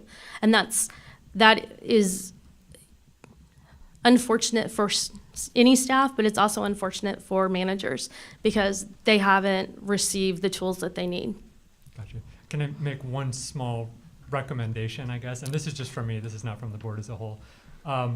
But could we give some thought to not using numerical values in evaluating the performance of employees, and perhaps making performance evaluations into something closer to a sit down with your supervisor, get to know you, how can we help you, what problems are you seeing in the organization, and not giving people a grade or a ranking? Just my one, you don't have to follow my recommendation, but that's just my idea. Well, I would actually like to respond and say that absolutely, because I would like to do a complete overhaul of how we do evaluations. And no evaluation is successful if you don't have a coaching environment, and we have not created a coaching environment. And that is what we need to do along with the competencies. And so any conversation about performance or any behavior that we need to speak of, have conversations about, should all be coaching and not surprises for staff during an evaluation. And that's what we need to be working on. Thank you. I really appreciate it. I just have a comment. I Sure. think that's a very good point. But I know that, but there does need to be some type of way to rank people between other people that do the same job, because you do have to, unfortunately, not everyone is successful at jobs that they have. I mean, you know, people get fired, and you have to have a way to be able to back that up with a paper trail of meetings. But I think you're saying that isn't as good as it can be because of the consistency. And I know my wife, when she was an elected official for 32 years, that was her biggest challenge. Wasn't the budget, wasn't fighting the county council for that budget. It was doing 30 or helping her managers do their evaluations, and that spreads down to 30 evaluations because they wanted to be able to tell. But you can't just go in and have a meeting and have had no talks with the people over a period of these evaluations and then go, you're fired. I mean, I understand that. And I think that's what you're struggling with, is trying to figure out a new way to make sure that that's consistent. I applaud that, because that is important, because you don't want people to fail in their job, because a lot of times they've already been here a year by that time, and you've wasted all of the effort of training. I mean, it's so much easier to remediate or retrain or help someone that's already there than it is to, you know, start from scratch again. So I think that's an important part of that you're looking at. I appreciate that, because that, especially in a public body, I mean, it's, even though it's an at-will state and all that stuff, it's a little different, I know, maybe not legally, but strategically and professionally, and perception of how you treat these people, and that they have a clear understanding. And I think most people that have that process done collectively right, when you start to have that conversation that's going to end up in a termination, the people already know. I mean, I've been fired a few times. That's why I had to start my own business for 30 years. But you could usually know. Like the last job, they started talking, I was like, hey, I know it's coming. Because they had the conversations, and I knew exactly what was coming, and I was appreciative of the efforts that they tried. I was just not a good employee after being self-employed. I wasn't. Some people just aren't. So I appreciate that effort and the realization of that, and that's, especially now, I mean, that's going to be really important. You just can't willy-nilly. Can I clarify one thing? Yes. When talking about creating a coaching environment and competencies for staff to be successful, we will not be creating an environment where staff are competing with staff. We'll be helping staff set their own expectations along with managers of what they need in order to be successful. I don't want to have that misquoted at all. My goal is never to have staff compete against staff. There are no winners in that. It's just about how can we help develop individual staff members. And not to go too far off onto a tangent with the ranking thing, but I've seen some very interesting and eye-opening statistical studies that indicate that roughly around 96% of the time, if there are problems in an organization, problems with employees, it's a problem in the system. They don't have the right tools, they don't have the right technology, they don't have the right training, they don't have the right guidance. And really only around 4% of the time is it a problem with the employee themselves. Just my 2 cents. I think that's where the evaluation improvement, where it's more of just a once a year, I got to get these done, I got to get these done by next week because somebody needs them, I think that's a good process is use that. And that's one way we're talking about transparency and all this lately, about meeting with our employees more regularly.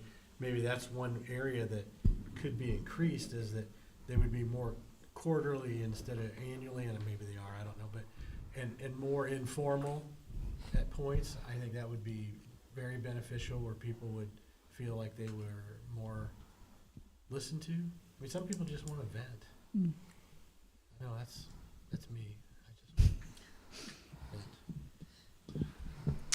So one thing I would say, just based on this conversation, to sort of bring it back to our overarching conversation about next steps for the library as a whole, I think this conversation specifically, especially in the context of what's actually on our agenda for tonight, I think it is very important for the board, when we're thinking about the library long term and we're thinking about goals for the library, we need to be considering things like this too. So if our goal for the next year is let's invest in staff, well, that's awesome, but that is much more broad than let's give everyone a pay increase, obviously. I mean, it goes to things like training and our performance evaluation structure and communication and all that kind of stuff. So I think that as a board, it's important that when we're considering each year the budget priorities or priorities for the district, that we are taking these things to heart. And I think it's important for us to listen to you all about ideas and also staff. I just think we just need to be more mindful of this and more intentional about how we go about making our budget reflect our priorities going forward, instead of like, okay, well, here's all the resources we need, great, and it's sort of divorced from the overall conversation about, well, in the next year, these are the goals for the district. Does this budget reflect what we would like the district to be doing in 2 years, 5 years, whatever it is? And I don't think you can ever go wrong by investing in your staff. So if we find at the end of the day that our number one priority going into next fiscal year or the fiscal year after that is to really devote some resources to staff development and improvement, then I definitely think we need to be having that conversation and make those decisions and do it clearly. But I actually did have some questions about the report itself. So unless, no, it's okay. Does anyone have anything else to add before I ask some questions about that? I'm really chatty tonight. I'm so sorry. I just want to bring up one other thing, and it's something that, as a lot of library staff were talking with me over the past few days, I kept hearing again and again in slightly different wording, variations of employees saying when they go to their supervisor with problems, they get the feeling that the supervisor is responding in some way, there is no problem, you are the problem, for even complaining. And so I guess I just want to bring that to everybody's attention and just see if we can maybe institute some better training in that regard, and be more receptive to listening to problems from frontline staff. I will stop talking. So one of the things I wanted to ask about, and I did get an email about this, the new catalog overlay. Mm-hmm. So is that just, and I will admit I got the email and I'm like, ooh, cool. And then I didn't go to the new catalog. So, but I am wondering, is that just a visual change or is that actually a structural change to the way the catalog is going to function? I would say the best person to answer that is Carol. Because it's after May 14th. Sorry. I haven't had to check anything out in a while. That's my excuse. So it really is an overlay in that our system behind the scenes, our circulation system that runs where we store all the patron data, the material data, the item data hasn't changed. We just changed how it is presented to the customers with this new product from our existing provider, which is Polaris Innovative. Okay. So when a user goes to the catalog, will they experience searching for materials differently than they did previously? I mean, I would know this if I went to the catalog. Correct. so. That is I why understand. we were so excited to implement the Okay. overlay, is we feel like it gives customers a better search experience Okay. because it does what they have termed roll-ups, in which an item across different formats is presented as one thing. And so you could search for a book title and you could see, do we own that book as a physical book, large print, ebook, e-audio, Okay. Spanish version? All those, it shows how we have all different options for customers. Great, thank you. My second question is about the library tour. In light of the decision on Friday, are we doing the tour at all the branches? So we never required to like complete the tour. We never required a stop at all the branches to receive a prize. Okay. So we adjusted it this year because we weren't sure about Spencer and Middendorf-Cradell. So it was adjusted kind of last minute because we were unsure about the timing.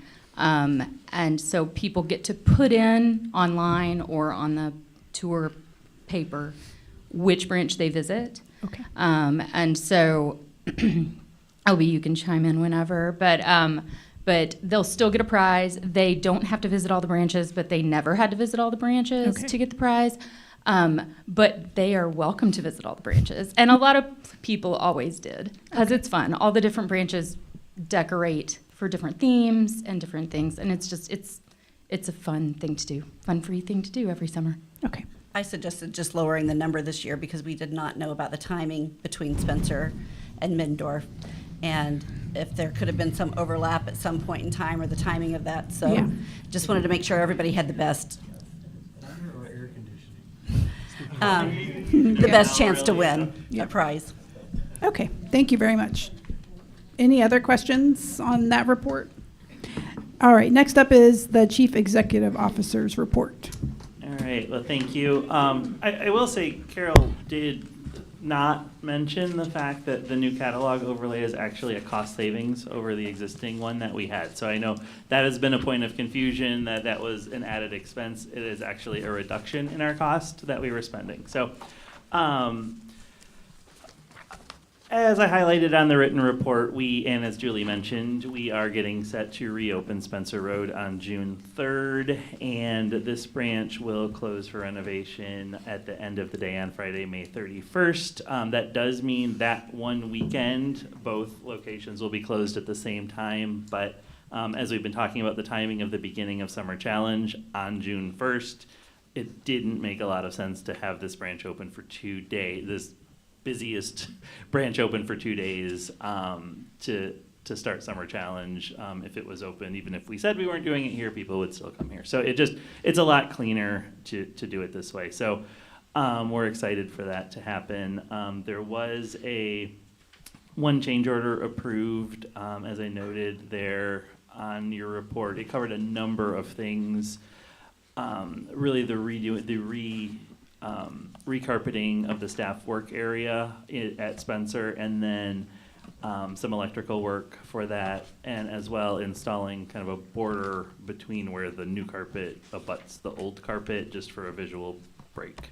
So you see that there. And then, this is not on the report, but I did want to mention the legislative session ended in Jeff City, and there was a record low number of bills that were passed on to the governor, I think 27. And there were thousands filed. So I guess it's a good news, bad news thing that none of the bills that related to libraries in any way, either positively or negatively, passed out of the legislature. So stay tuned for next year, I guess. Happy to answer any questions. I have a question. Yeah. Go ahead. On the report on the policy change, I think there's a comma that's out of order or something. So what was the amount of it? Was it 102,000 or was it 10,000? Wait, what? Oh, yeah, look at that. No, sorry, 10,000. Okay. 10,275. Yes. Okay. Good. Yeah. Sorry. Well, That's what I do. Didn't have to have him say it. Yeah. Okay. No, 10,000. Okay. It's a $10,000 change order, okay. Yes. So Jason? Yes, just. What would you say is the aim of our organization? Well, actually, I think you've heard a lot here tonight from the folks who both appear, but I mean the folks from the public who are here, and I don't disagree with anything that they said. I think, libraries have their primary purpose of, disseminating information, and I think that is incredibly important in a democracy. One of the things that I think is interesting is in the Missouri statutes, there's a whole separate section on libraries, separate from other government entities, because we're different from other government entities. We have different privacy standards than other government entities do, and there's a reason for that. That we are different. We are important to an educated society. We are important to a functioning democracy, especially now, especially with misinformation and anyone can essentially publish anything they want and make it look authoritative. And we serve a purpose, a huge purpose there. But then also that place that anyone can walk in and be treated the same. And this is the one place in society that it doesn't matter how much money you make. You can't buy your way to better service in the library, which I think, as much as we know about the cost of ebooks rising, I will be pretty adamant that we don't charge for them. I think that's a core service, and I think that is incredibly unfair to say if you can pay your way to better service, that doesn't work in a public library as far as I'm concerned. So, I think that sums it up. So, I love a lot of what you said, but if you had to sum it up in one sentence, what is our aim as an organization? No one else had to do that. Sorry to pester you. That's why you're paid the bucks. I improve people's lives. Improve people's lives. I don't even know if that was a fragment of a sentence. And in another fragment of a sentence, by what method? I'm going to get real philosophical tonight, I'm sorry. Yeah. I think by meeting them where they are in terms of what their needs are. And, not are we on the one sentence? You could have again? actually stopped right there because I love that. Okay. Yeah. I love the choice of words. I'm not sure. Meet them where they are.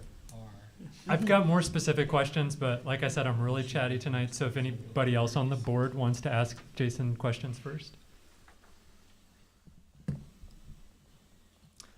If not, another one of the concerns that a lot of library staff have been talking to me about over the course of the past week is they feel that the organizational structure of our library is too vertical, that it used to be more horizontal, that they feel like there's so many layers of supervisor over supervisor over supervisor above them.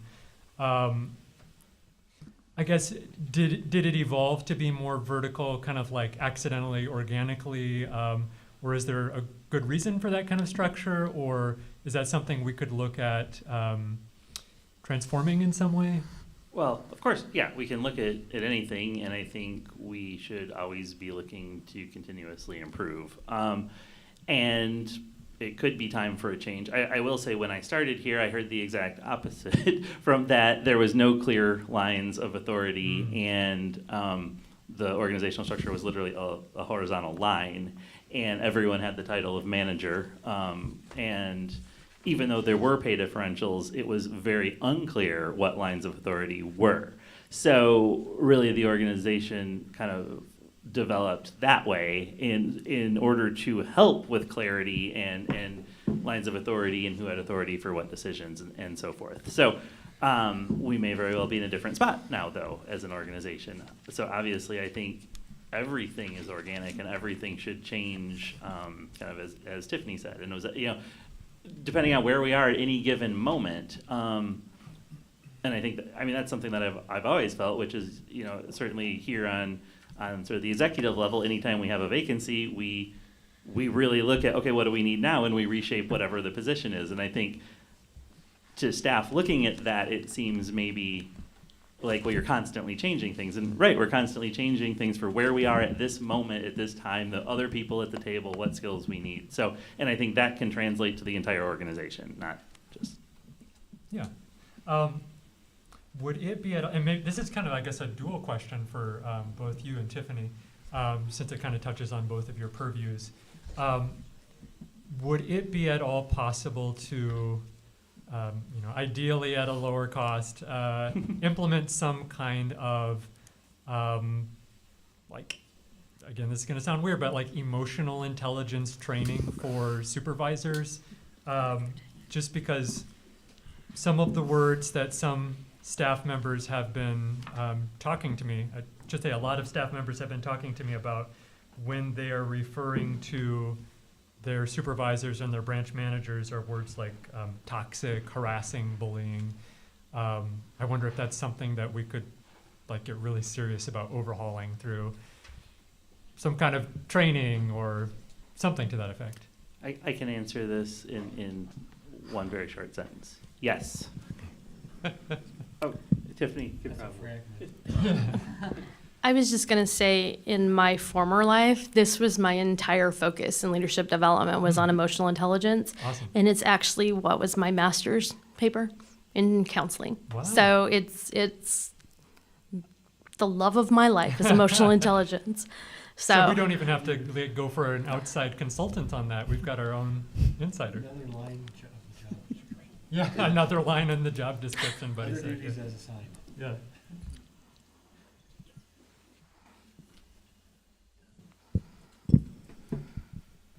How can we support you? That? Yeah. How can you support me? And Jason as well. Yeah, I was going to say, how did I just get excluded from No, I mean, no. we're technically The collective you. We're technically your boss, right? And like I was saying before, you can't blame the employee if the system the employee is working in is flawed, if the employee is not getting the right resources, the right guidance, the right support. And so that, I think, applies to our relationship to you. I think this all starts in the boardroom. Talk to us more about what you need, what you feel you've been lacking from the board, I guess. Honestly, this right here. I mean, actual dialogue at board meetings. And I don't, please don't take this the wrong way. It is not, meant to be derogatory, but it's like there's not always a lot of participation at board meetings. And I will say it is frustrating on our side because I don't want any percent, I bring stuff to you, you agree to it. You're like, no, that is not what I want. It is not, I don't think. Stop that immediately. It doesn't help anyone in the organization. So I think more of this. Yeah. More Fridays. Yeah, we can do it on other days. I would say probably before last Friday's meeting, I think I probably spoke the least amount of words of any board member. And so I apologize for that. I think that you do need more support from us. I think like any employee, they need guidance, they need tools, they need resources from their employers. So we would like to do better for you. May I answer that too? When asked what you can do to help us, I would say we need your help to rebuild trust with those who work in our organization because we have failed. And we need your help in order to do that because right now, any of us talking and what we're sharing is being taken by staff with a grain of salt, and I understand why. So we need your help in how do we do that? And how do we do that in a way that is genuine and staff feel heard and that we own the mistakes that we've made and set a goal to do better. But we need your help to do that. I've got some thoughts that I'd like to give when we get to the new business section that'll hopefully be helpful. Yeah, I appreciate your transparency and honesty in that, and I think saying that we've been far removed from the staff is the first step for us to be able to have those conversations with the staff in a trusting environment where we can bring suggestions and things back to the leadership as to what next step should be. yeah, I really appreciate the transparency. I mean that. I mean, I think it is important that as we continue down this path to try to determine what the district is going to look like in the future, I think a big part of that is what does our staff need to look like to meet that future. And like I said at the beginning of the meeting, there might be some pain points. There will be growing pains. I mean, change at any size of an organization is difficult. Change at a large organization that is such a central part of our public's lives is, I think, even more difficult. And so, but I think it's important that we seriously consider it, what needs to be done. I think any decision that this board makes or direction that we give about the future of the library really needs to have a concerted look at the staffing structure in the library. And so, I mean, just to reiterate what Renee and Josiah said, I mean, I certainly like communicating with you all. I like hearing from you about what you need and how I can support you in doing what you do. We are not the day-to-day faces of the library. We're not working in the branches. We're not getting screamed at in branches about stuff or being hugged in the branch because, you know, we're the beloved librarian. That's not us. And so, but it is our job to support you in the best way that we can so that you all can be successful, so that the library district itself can be successful in providing the services that the community needs. So more dialogues to continue in the future. All right, up next is the statistical report. After all that, this seems kind of... You know, just I would highlight again, both year-to-date comparison and monthly use comparison for last month are up over last year, so we are continuing to trend in a positive direction. You know, and considering we've had one of our largest branches closed for all of this calendar year so far, I think that's pretty extraordinary. So. Great. Any questions on the statistical report? All right, the next item on our agenda is correspondence. We did have a letter in our packet from the City of St. Charles about a proposed industrial development. Just as a reminder, for those who may not know, we decided, I'm not sure quite how long ago, that as a board, we would object to these types of abatements. And so in the packet as well is the letter that we sent to the City of St. Charles objecting to this abatement. So be aware that we do consider these, and as a general rule, our position is to object. Any questions about the letter from the city? Does anybody know what happened? Their meeting is tonight, right? Mm-hmm. For final approval? I said we try to. Do you know that? I don't know what the outcome is. Oh, okay. I thought maybe you had it. But I know the district didn't send anybody to testify. Did I ask?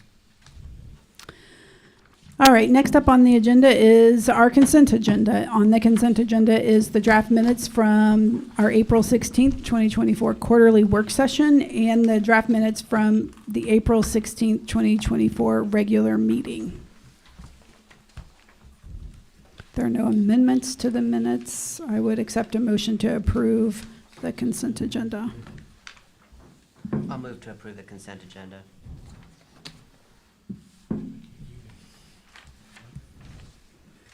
Can I get a second?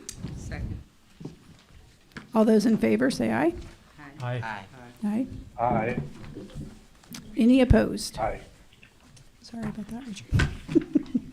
The consent agenda does pass.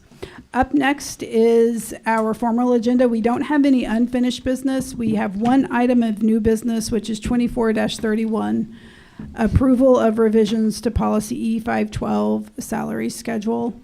I think what I'll do is start with Jason and just ask you to sum this up and give us your thoughts real quick. Okay, well, I mean, a super brief summary, and you're aware of the history here.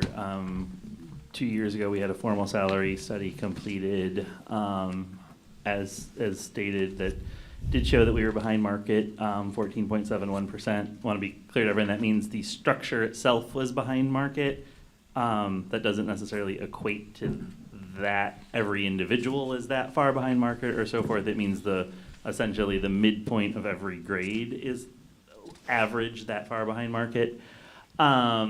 And we reached out to them this year again to see how they would update that, since another year has passed and it was an additional 4% behind market. So their recommendation then is you have the original PowerPoint that they showed at your meeting back in 2023, and then the policy E512, which is the proposed recommended new salary structure. I will say at this time, given that we are considering many different options and things, that I think it is appropriate to table this for the time being, but happy to answer any questions. Does anybody have any questions before I give my spiel? I do. Go ahead, Nevada. So what would the total cost be to our budget to implement the salary study as presented? Okay, so first, understand that this actually just amends the structure itself, right? You wouldn't be approving any other than bringing people to the minimum, which is implied in changing the structure, where folks would fall. So there was a separate analysis done to see, and actually I should probably be letting Tiffany talk about this because she's more articulate than I am, but where each individual, given where they fall, sort of in recognition of their experience and their time with the district, where they would fall on the new structure. We do not have that for the updated 4% increase, correct? Correct. Yes, that's correct. Is everything else I said correct? Yes. Where did you know? Yes. So if we're approving the structure, we're only approving the 14.71%? Well, yes. I mean, at this point, you would just be approving the structure, but that would go along with, it's an operational decision to do the rest of it. I mean, the structure itself is what's under the board's purview, but. Actually, let me clarify that. In your packet, if you look at the PowerPoint slide deck, you'll see that the numbers are slightly different than the increased cost. That is your attachment that says the salary wage schedule. And it's because it does include the 4% increase on the ranges. So that has been captured in here. The one that, when it speaks to that in the memo.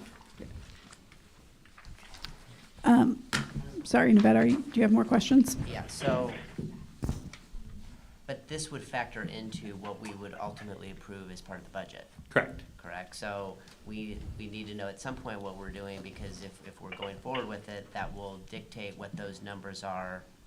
Right. And eventually we have to approve a budget. So by tabling this today, we would be working with our existing salary structure in approving the budget with an increase in salary, just a typical annual increase in salary, until further adjustments can be made in order to fully implement this, at which point you could amend that budget. And we could amend that budget at any time Anytime during the year, yes. And that would be a motion that's brought by the board? Yes. Okay. Another question. When was the last time that the structure was updated or studied? The last time it was studied was 2016 prior. It was updated a number of times in small ways by we added a grade, or not a grade, but a step back when we had a step system. And we removed the lower grades at one point. So it has been subtly altered since 2016, but it went from 2016 to 2023. it should have been done sooner. COVID interrupted like all the things. COVID kind of got in the way. And when you say that it applies to the structure as a whole, it's not looking at individual grades? It's looking at individual grades. So minimum, maximum, that's the, right? So you would adjust the minimums and the maximums. That's what we'll call the structure. Where individuals fit themselves within that, that is separate. Does that make sense? A little bit. So then also, like, how would that be put into practice if it was approved? Well, if it were approved, I mean, we would have more detailed information for you on the full cost implications of doing that. Because, like I said, there is an analysis done that has each individual and each employee and where they would fall within it. And we always sided with, the best option that's the most advantageous to each individual employee. So What he's talking about is they did two formulas. One was years of service, and the other was compa ratio. The compa ratio looked at if you came in at a higher level, then you are placed in the same compa ratio within your new salary range. And so when we looked at it, we asked JER to tell us which was the most advantageous for staff, and we asked them to go with that for each individual staff. So some might be years of service, and others might be compa ratio because it was better for the employee. But it's also tried to make it equitable across the board. Yes, for that each of the employees and each of the grades or steps. Yes. Okay. But actual cost-wise, we don't know that. We've mocked up several different budgets because we've had so many changes, and we have mocked it up differently with all staff. What does that look like now? We have another one where you asked us to take all the vacants out. So that's why Jason is hesitating. There are several different ones, and I believe all of those, we're working on those now, and those will be provided. I think that's the 30-day mark. We're going to be sharing all of that information with the board. And I had one other thing to say, but I don't know what it was. I guess my other question is, if we don't have those numbers and really know what the cost is of implementing that, how do we vote to approve it? I mean, are we kind of throwing a dart in the dark? I mean, that would be why we're recommending it be tabled. Okay. Go ahead, buddy. I only have one Sure. I think. Will there eventually be a list of every employee without name, whatever, and a column where what they make now and what they should be making and showing us that percentage? And then would that also include, I would imagine, are there people employed that are actually over the recommended salary study? Because there's the range, we're talking about the 14% under. Well, if we had quite a few people that were over, that would kind of offset the number. I'm not a statistician. Are there people that are over it? Not in the new structure. I mean, there are currently people earning higher than the maximum of the current structure because we did I think our last two increases were just across the board, even if they were at maximum, knowing that our structure was already too low. So, but in the new structure, correct me if I'm wrong, there's nobody over, is there? No. Yeah. Okay. I guess. Yeah, I'm trying to think, what do we see? In the structure now, you really couldn't tell me people that are over the current structure? Because it really wasn't. I'm just trying to figure out how equitable, not that it's not equitable, but I just don't have that I don't know. These studies are. Yes, we can go back and pull that data. Yeah, we can provide that. Yeah, absolutely. It's just a spreadsheet that I can look at. Has very small print. And not know what it means. One other thing I want to add, in the past few years, we have continued to increase minimum wage because it has increased. But we didn't do right by our staff when we did it because we didn't take into consideration years of service. So if somebody new came in at one of the lowest levels, they rose to the same minimum that somebody that could have been here a while did. And part of that was because we had not done a salary survey to understand where people should be placed. So this rectifies that, especially for people that have been here for many, many years. I'm hopeful that that will help with.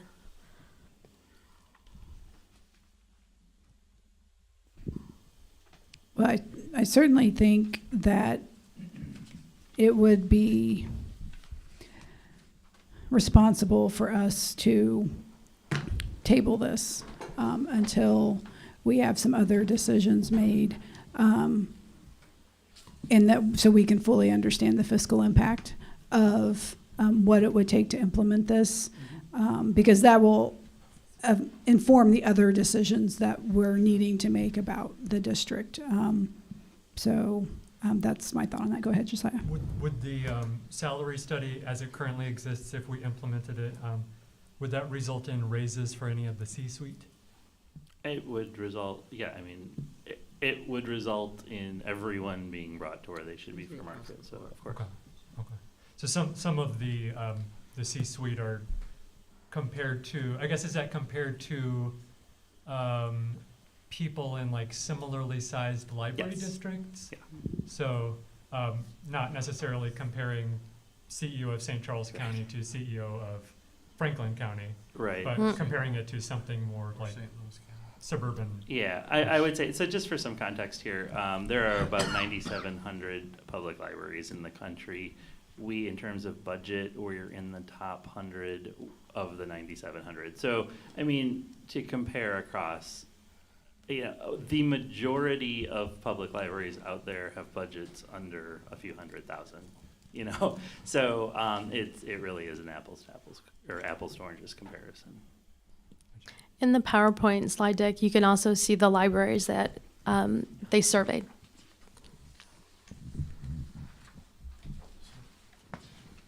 So I have some thoughts about the whole issue of staff retention and staff satisfaction, which I gather is kind of at the root of why we want to increase salaries in general. So like I said, I think probably before, can everybody hear me okay? I think probably before last Friday's meeting, I'm guessing, like, if you were to map it out statistically, I had said the fewest number of words of any board member, because I'm more of a listener by nature. I also tend to abide by the old adage, better to keep your mouth closed and be thought a fool than to open your mouth and remove all doubt. So, that being said, I feel like I've kind of saved up some earned time to waste y'all's time. And I would like to deliver some remarks that are semi-prepared and that are pertinent to what we are dealing with. And this is going to sound at first like it has nothing to do with anything, but I will ask you guys to bear with me because I think that we are at an inflection point in the history of our library district, and I really think we could use some philosophical guidance. So, after the end of World War II, the country of Japan was devastated. Every industry, every company, every organization was in crisis. And I am not saying that to compare to us to say that we are currently in a crisis. I think we are in challenging times. I don't think we have reached crisis point yet. But the country of Japan was in crisis after World War II. And the United States had obligated itself to help Japanese industry rebuild. And after years of foundering, General Douglas MacArthur decided to send to Japan not a business guru, but a statistician working for the Census Bureau. And I'm curious if anybody in this room knows who that statistician was. Give me a first name. just tell me. William. I don't know. This American statistician was named William Edwards Deming. And when Dr. Deming spoke to the leaders of Japanese industry, he encouraged them, in order to get out of the crisis, not to do certain things, but to first think in certain ways, to think in terms of holistic systems rather than just thinking in terms of isolated problems, to think in terms of people rather than thinking in terms of the product alone, to think in terms of delighting the end user rather than just putting a product on the market, to think in terms of, and this is a phrase you used a few minutes ago, Jason, continuous and never-ending improvement of quality rather than just getting by. This nobody statistician from America developed this philosophy simply by thinking about and studying systems and their improvement or failure. The leaders of Japanese industry took this philosophy and they adopted the new philosophy. And Japan went from being a literal wasteland to producing products of higher quality and at lower cost than those products produced in the Western world. And this period is referred to by economic historians as the Japanese economic miracle of the 1950s and 1960s. For anyone who has ever studied the science of quality management, you have to have studied Dr. Deming. Some of the greatest and most successful companies and organizations in the world, Sony, Toyota, Apple, the US Navy, have gotten to where they are by committing to and then faithfully following what is called the Deming philosophy. And this leads me to what I would like to say about our library system. Like every great organization has learned, organizations must aim to fully, and you said this as well, understand the needs of their users, must aim to meet those needs, and must aim to exceed customer expectations. We, as a library leadership, clearly misunderstood what the needs of our customers are. We heard and saw from our patrons that they would like increased access to digital content. However, we did not accurately gauge the extent to which our patrons need physical spaces in their neighborhoods, spaces that are within walking distance or biking distance where possible, that offer a safe environment, an environment sheltered from the elements, as we can see tonight, how important that is, something that a public park cannot offer.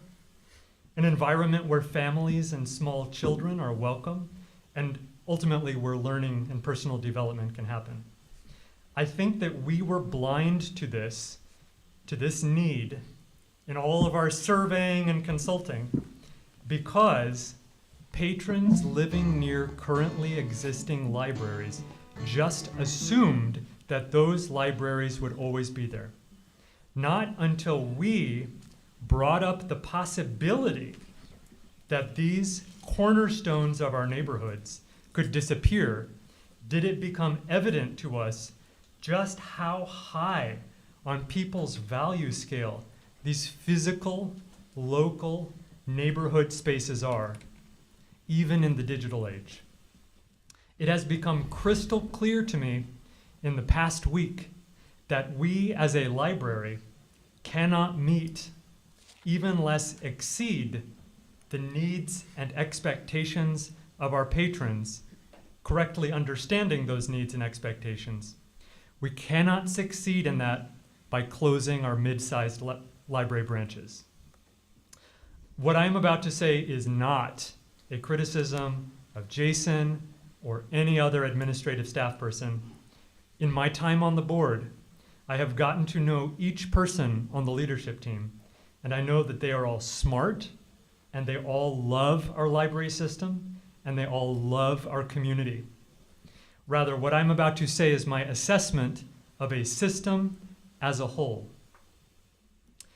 If we want a county library system that can meet the needs and exceed the expectations of our patrons, that can continuously and incrementally improve the quality of the services we are offering, while also meeting our most fundamental obligations, such as not running our budget into deficit territory, then I am convinced that we need to start by giving conscious effort to having and acting upon a coherent organizational philosophy that will serve as a lighthouse to guide everything we do in the right direction. That needs to start at the very top with us, the board. We as the board need to decide that we are going to foster a profound cultural shift in this organization. And here is where I think we need to start. First, we need to reaffirm St. Charles City County Library's mission to serve the community. And we need to reaffirm that we are going to align all our efforts towards this purpose.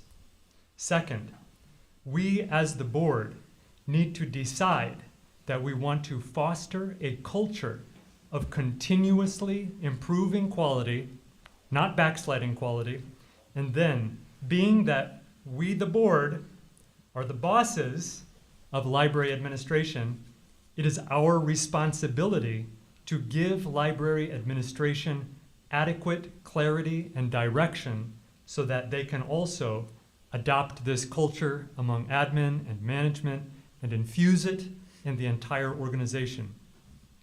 Third, we need to recognize that a culture of continuously improving quality is as much about the quality of the processes, in other words, how we are treating and training and equipping staff to do their job, as it is about the quality of our end product, the services and goods that we are delivering to the public. I believe now more than ever that our philosophy has to start with being a people-first philosophy. This means that right off the bat, we need to drive out fear, which is the poison of any organization. We need to develop leadership that is supportive of staff. We need to break down barriers between departments, between employees.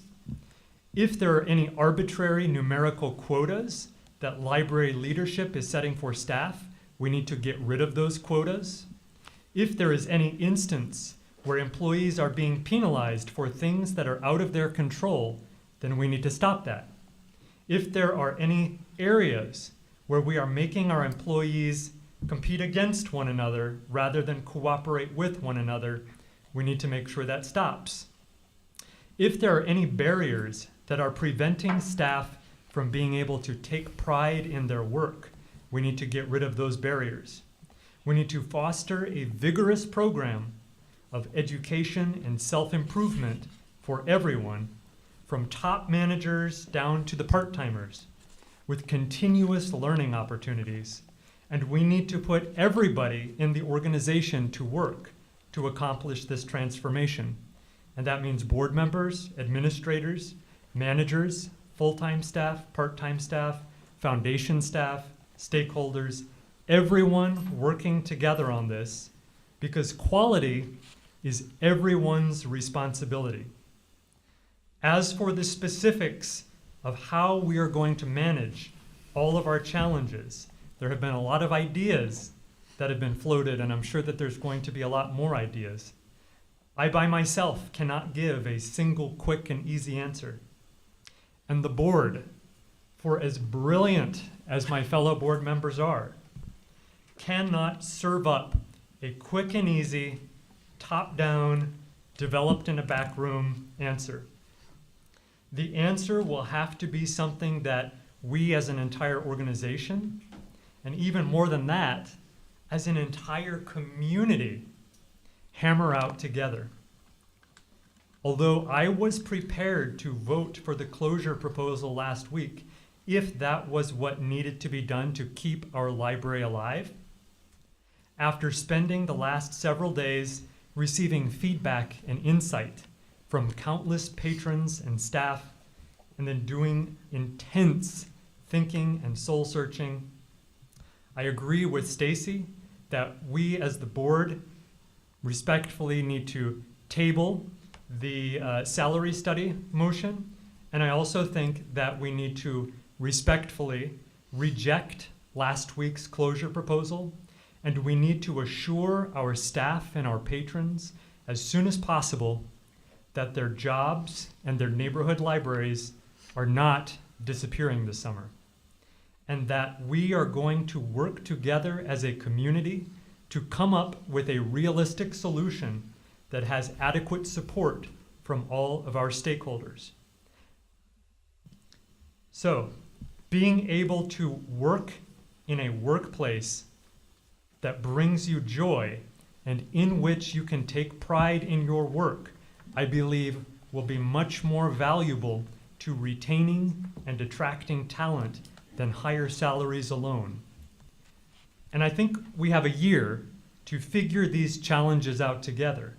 The board, the CEO, the entire leadership team, management, staff, and the entire community that is St. Charles County.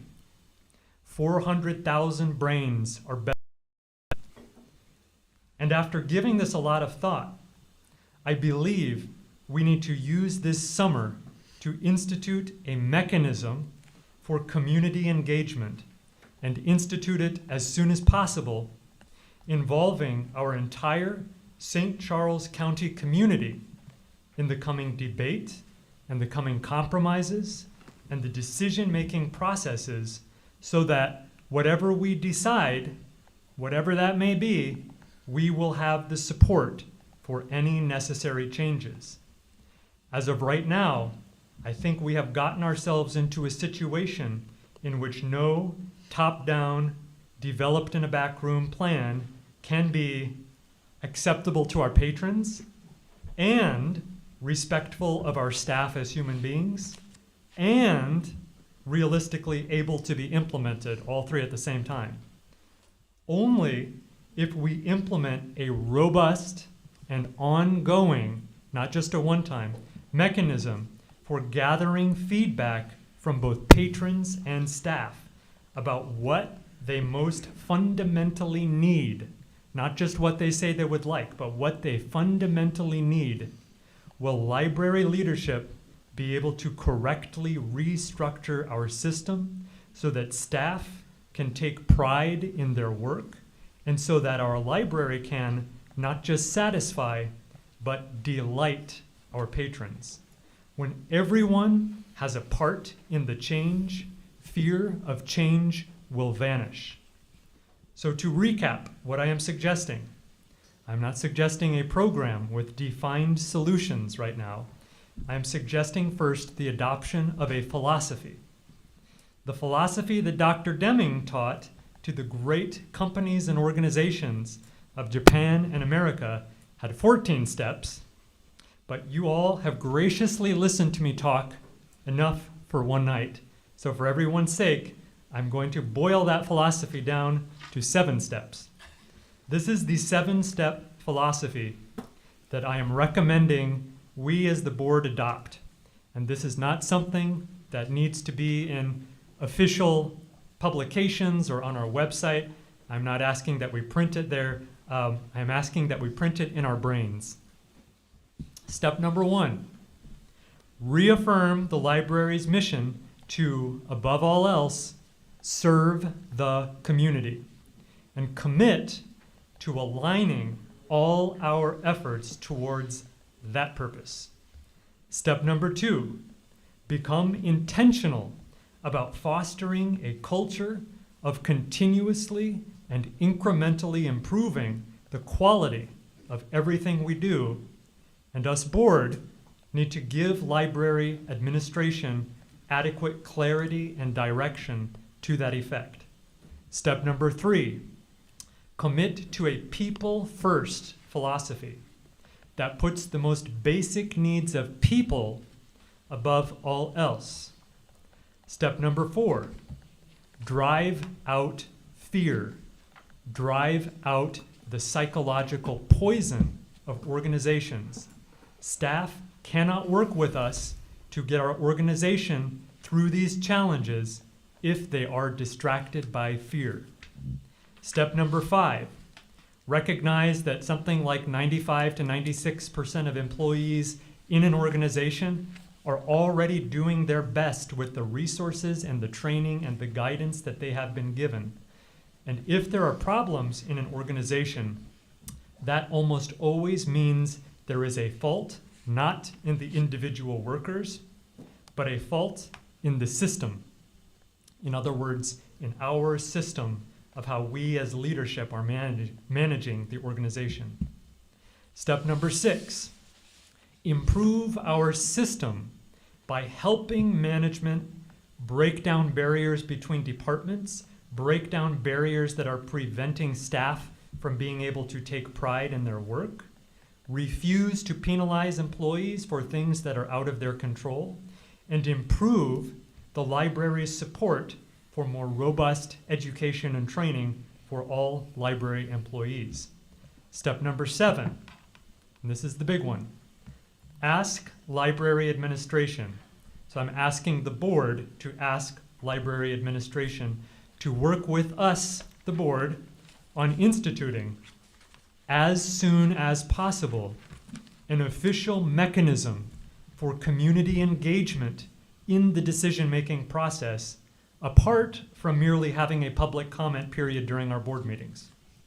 Institute this official mechanism for community engagement in the decision-making process so that whatever we end up deciding regarding how we are going to transform our organization and emerge from this challenging moment, whatever we end up deciding, then we will have enough support for any necessary changes. We can do this, and we can get it done through thorough and transparent community engagement in our decision-making process. This is the only way out of this moment. Thank you. Thank you, Josiah.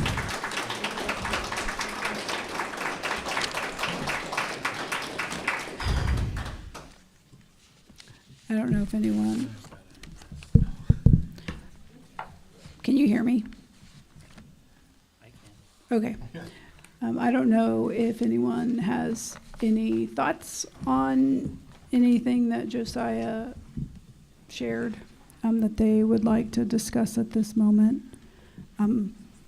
We're not taking action on this, but Don't we need a motion to table?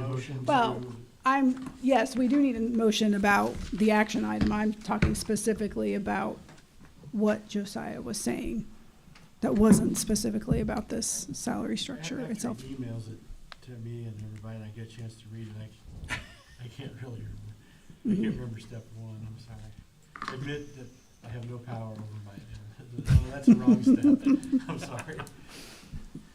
I mean, I certainly think as we think about the approach moving forward, It's a delay. we've got to do something about that delay. Oh, man.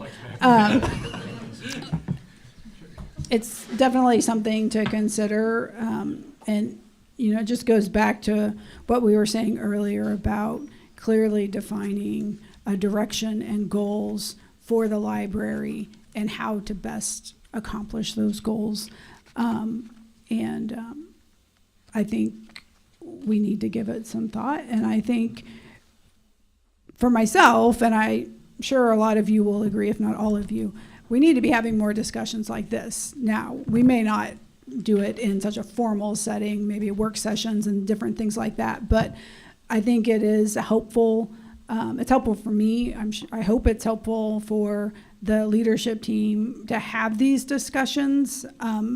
I think, to Josiah's point, if we're going to be successful in the future, we're going to have to keep having these types of conversations and have a collective vision for how we're going to move forward and accomplish what we would like to accomplish for the district and what our community is telling us they need. So I definitely think it's something to consider. And I would second what Buddy said, if you could share your thoughts so that we can give them their due. And then understand that we will come back together and have more discussions about what we're going to do for next steps.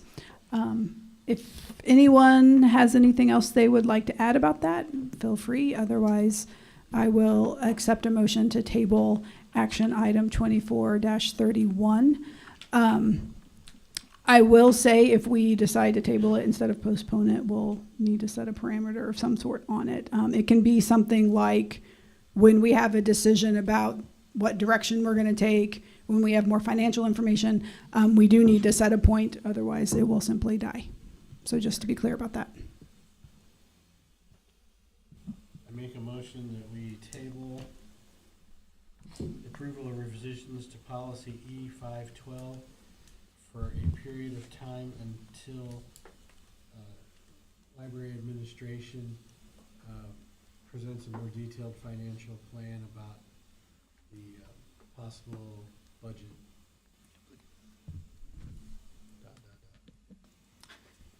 Second. We have a motion and a second. Any further discussion? I will just say for the staff who are here and who are listening to this on the live stream, please do not take this as an indication that the board does not recognize your importance to this district and does not understand that we need to do something about staff pay. It is very important to us. It was the top thing we set as a goal for Jason for the fiscal year. For myself, and anyone else can chime in, I have no intention of letting this die. It is important. We had this study done for a reason, and I have every intention of seeing it implemented as best we can. All right, so anyone else have any thoughts? If not, I will, we'll vote on this motion. All those in favor say aye. Aye. Aye. Is Richard still with us? I think he left. I might have put him to sleep. Isn't that when the music started? Oh, okay. Any opposed to the motion? That motion passes. We have a closed session on our agenda, but I don't believe we have a reason at this point to go into closed session unless someone disagrees with that. If no closed session is necessary, I will accept a motion to adjourn. So moved. Second. Sorry we had to wait. All in favor? Aye. Aye. We are adjourned. Thank you. Thank you.